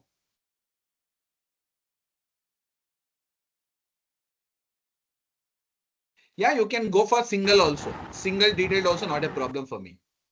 No, you use minimum of 3 tools. Tanya, I'm not going to, yes, you can use any number of tools. Minimum 3 tools you have to use. That's it.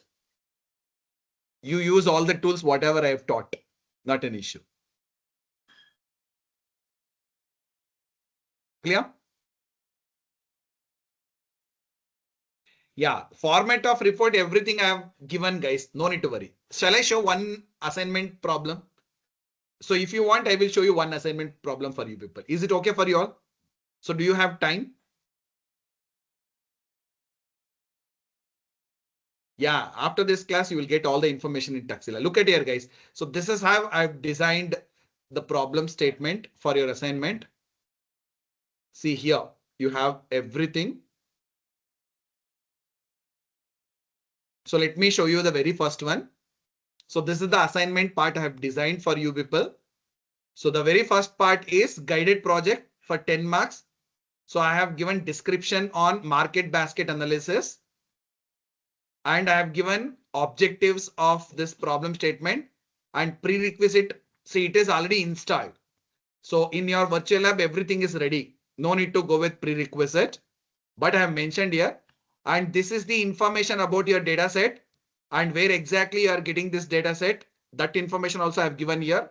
And or else you can create your own data set also by using synthetic synthetic data set also you can create by using Python programming. That is also left to you. Okay, it is not compulsory. You have to mention 3 to 4 millions of rows, guys. That is not compulsory. Okay, see here I have mentioned, but no, don't go with 3 to 4 millions rows. Okay, 50,000 rows not required. So simply I have mentioned there. And next one, it is industry relevance project. And here, see, I have given assignment number. You have to mention your respected assignment number. So this copy I'm going to give you in Excel format. You go to Excel format, you find your assignment number. So based on that, you have to write your assignment number and group name also have to mention here. This is the contribution table you have to fill. See, suppose you have 4 members in a batch means. So I'm showing you here, guys. This is very, very important. Suppose you have 4 members in a batch means you write one, the name of the person, ID number, and contribution you have to mention 100%. You are not supposed to mention 25%. Suppose you are mentioning 25% means you are going to get 25% of 20 marks. Because I need I need each and everyone's involvement here. So that's why your involvement has to be what mentioned here. That is 100%. And second person name, ID number, 100% you have to mention. See, for all 4 members, you have to mention 100%. This is compulsory. And here I have given problem statement. Look at here, everyone. So this is the problem statement I have given. See, task to perform HDFS plus MapReduce. This is I have mentioned here. And second point, MapReduce. See, first thing is you have to ingest the data set to your HDFS, and then you have to verify verify with this command. This is the first task, guys. Second task, you have to write a MapReduce job to count order per day of week and produce output in this folder. See, even I have mentioned folder name also. And next, with respect to pig, I have given one query. With respect to hive, I have given one query. With respect to HBase, I have given one query. So what you people have to do, you have to write this query. You have to take the snapshot. So take the what next line. I'm going to give you the Word format of this file, guys. I'm not going to give you PDF format. So you click, see, you press enter here, and then you submit your snapshot. So supporting snapshot, you have to submit for each and everything. Okay, this is the problem statement I've given. And this is your part B. So part B is situated learning project. This is for 10 marks. So even I have given rubrics also. You all can observe here. The very first thing is you have to identify the problem statement. So that will give you 3 marks.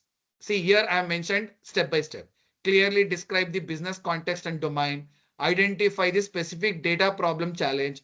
Explain why this is big data problem and define the objectives and expected outcomes. So press enter here. You paste your work here also, here also, here also. The same format you have to use here. Next, you have solution design.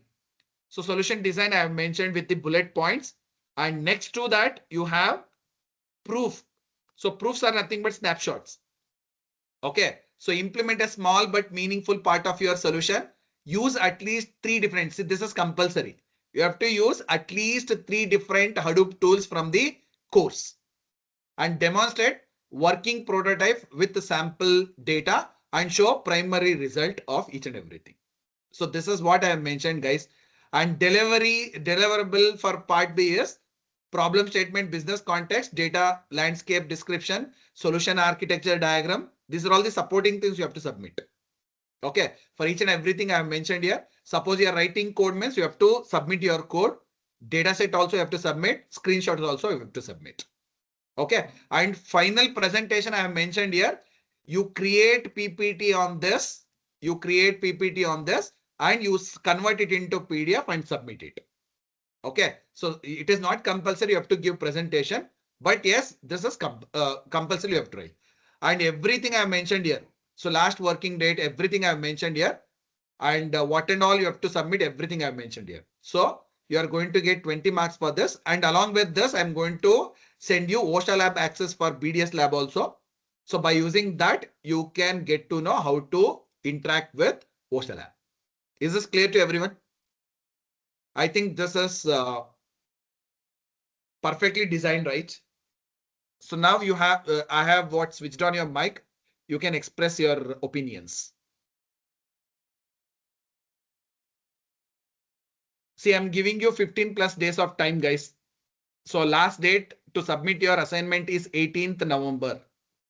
You are going to get 15 plus days of time. This Saturday only I'm releasing the what problem statements. So is it okay for you all? This is easy, right? For group project, it is easy, right? I am not getting any responses, guys.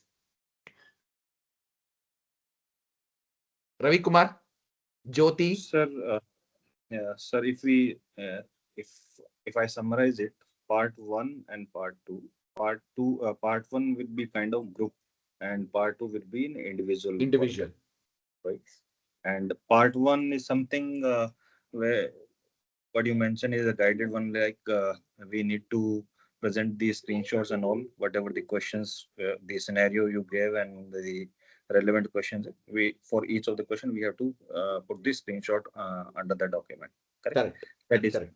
part A. And for part B, something kind scenario is something we need to pick it within our organization, and then accordingly, whatever the criteria is, we have to work accordingly. That document submission. Exactly. Understood. Thank you, sir. Pradeep, I can't give time till 25th of November because so we have to complete the evaluation. So before your 15th session, that is the requirement. That's why I'm releasing very soon, guys. So this Thursday or Wednesday, I'm going to release your assignments. So I'm going to give you sufficient time to complete your project. So try to understand, Pradeep. So before your 15th session, we have to complete the evaluation. We have to submit EC1 marks to the higher ups. So that's why I have to complete everything before 18th November. Now, part 2, Tanya, part 2 is not a group project. I'm not saying it is a group project. Suppose, see, you are belonging to what different organizations means, then you have to take individual problem. So, or else it is not possible means, then you can go with group project. That is what I've told, Tanya. So better you people go with individual project. Tanya, is this clear?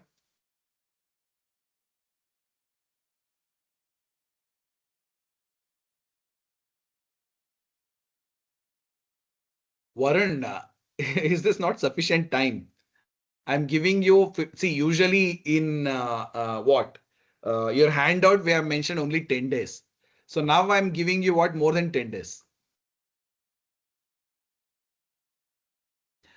Tanya, you are not from, see, that is why I told you, right? Because not everyone is from tech project means not an issue. So in that case, you can take group project. Okay. Better you people take the recommendations from your any of the company people. That is important. So that later also you can attach with the what assignment document. So if you are doing both part A and part B in a group, then single report for part, yes, you have to submit single report. Any one of the person has to submit this report actually, Pradeep. So any one person has to submit the report in your group, not all. So that's why I've told you here, right? You collect, see, the person who is submitting has to collect PDF format from member 1, member 2, member 3, member 4 and merge with part A, and then you have to submit. You have to submit only single document. You're not supposed to submit separate documents. This is clear, Pradeep? That instruction, everything I have mentioned there. Have you seen here? See, at the end, I have mentioned all the instructions. See, here I have mentioned all the instructions. So file name also I have mentioned here. You have to take the same name. So this is part A. So this is part B. And then you have to mention group number with zip format. The same naming convention you have to use in your documentation. Is this clear? Guys, this will give you almost 30 marks. So EC1 is giving you what? 30 marks very easily. But I want you people to give a justifications to your work. That's it. See, this is an opportunity, guys. This is an opportunity to take a problem from your organization and you have to showcase what you have learned in the data science class, big data system class. So where to get the group details? That group details already framed. See here in this you have group details, right? Where is the group details? Yeah, here. So you click on this option. Wait a minute.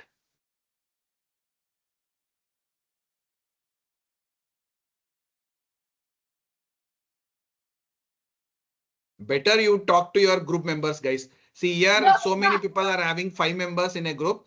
So one has to come out from here, guys. Otherwise, we only remove. Better you people come out of it. See here, you have all the group informations. See here, again, group number 22 is having 5 members. So you discuss with your group members and come out of it. Okay. Sir, there is no option to come out on your group actually. Is We are this? yes, yes, we are unable to get out of the. Then do one thing, Ravi Kumar, you write a mail to Kamlender, you will do the task. So Sure. from backend. Okay. So Okay. that's why you people have to contact this email ID. If you have any problem, you contact this email ID and put CC to me. Okay. I will follow on that. Sure, sir. Is this clear? Yeah. So you finish everything by this week. This group and everything you have to finish by this weekend. Then it will become very easy to communicate with your group members and you can complete your assignment on time. We are not going to extend time, guys. We are not at all going to what extend the time. So strictly we are following 18 November as the what last date to submit your assignment. But as I told, instead of Thursday, I'm going to release assignments on Wednesday. Okay. So that help I can do you guys. That's it. So is this clear? So any opinion on assignments? So other than Ravi Kumar, we have Tanya here, Niklesh here, Varaprasad here. Please inform to your friends, guys. So it is there in your recording. So whatever the thing have conveyed, so everything is there in record. So please inform to your friends to what go through this. Everything is good, sir. It's Yeah, all, it's just all a lengthy, too many, too many things. I mean, it's all together. This is one subject, and then there is a CC, then there is a parallel IPDB first. So there are three parallel assignments will be. So and you know the correct, parallel are all working also. correct. I can understand, but yes, it is mandatory. You have to complete this also, right? Because you are getting 30 marks only for this, is it? Yes, yes.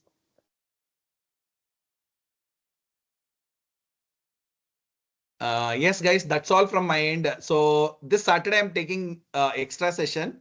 So at exactly 3 o'clock, we'll meet you on next Saturday. Ravi Kumar, can you wait for a while? So other than Ravi Kumar, everyone can leave. Thank you all, guys. Sure.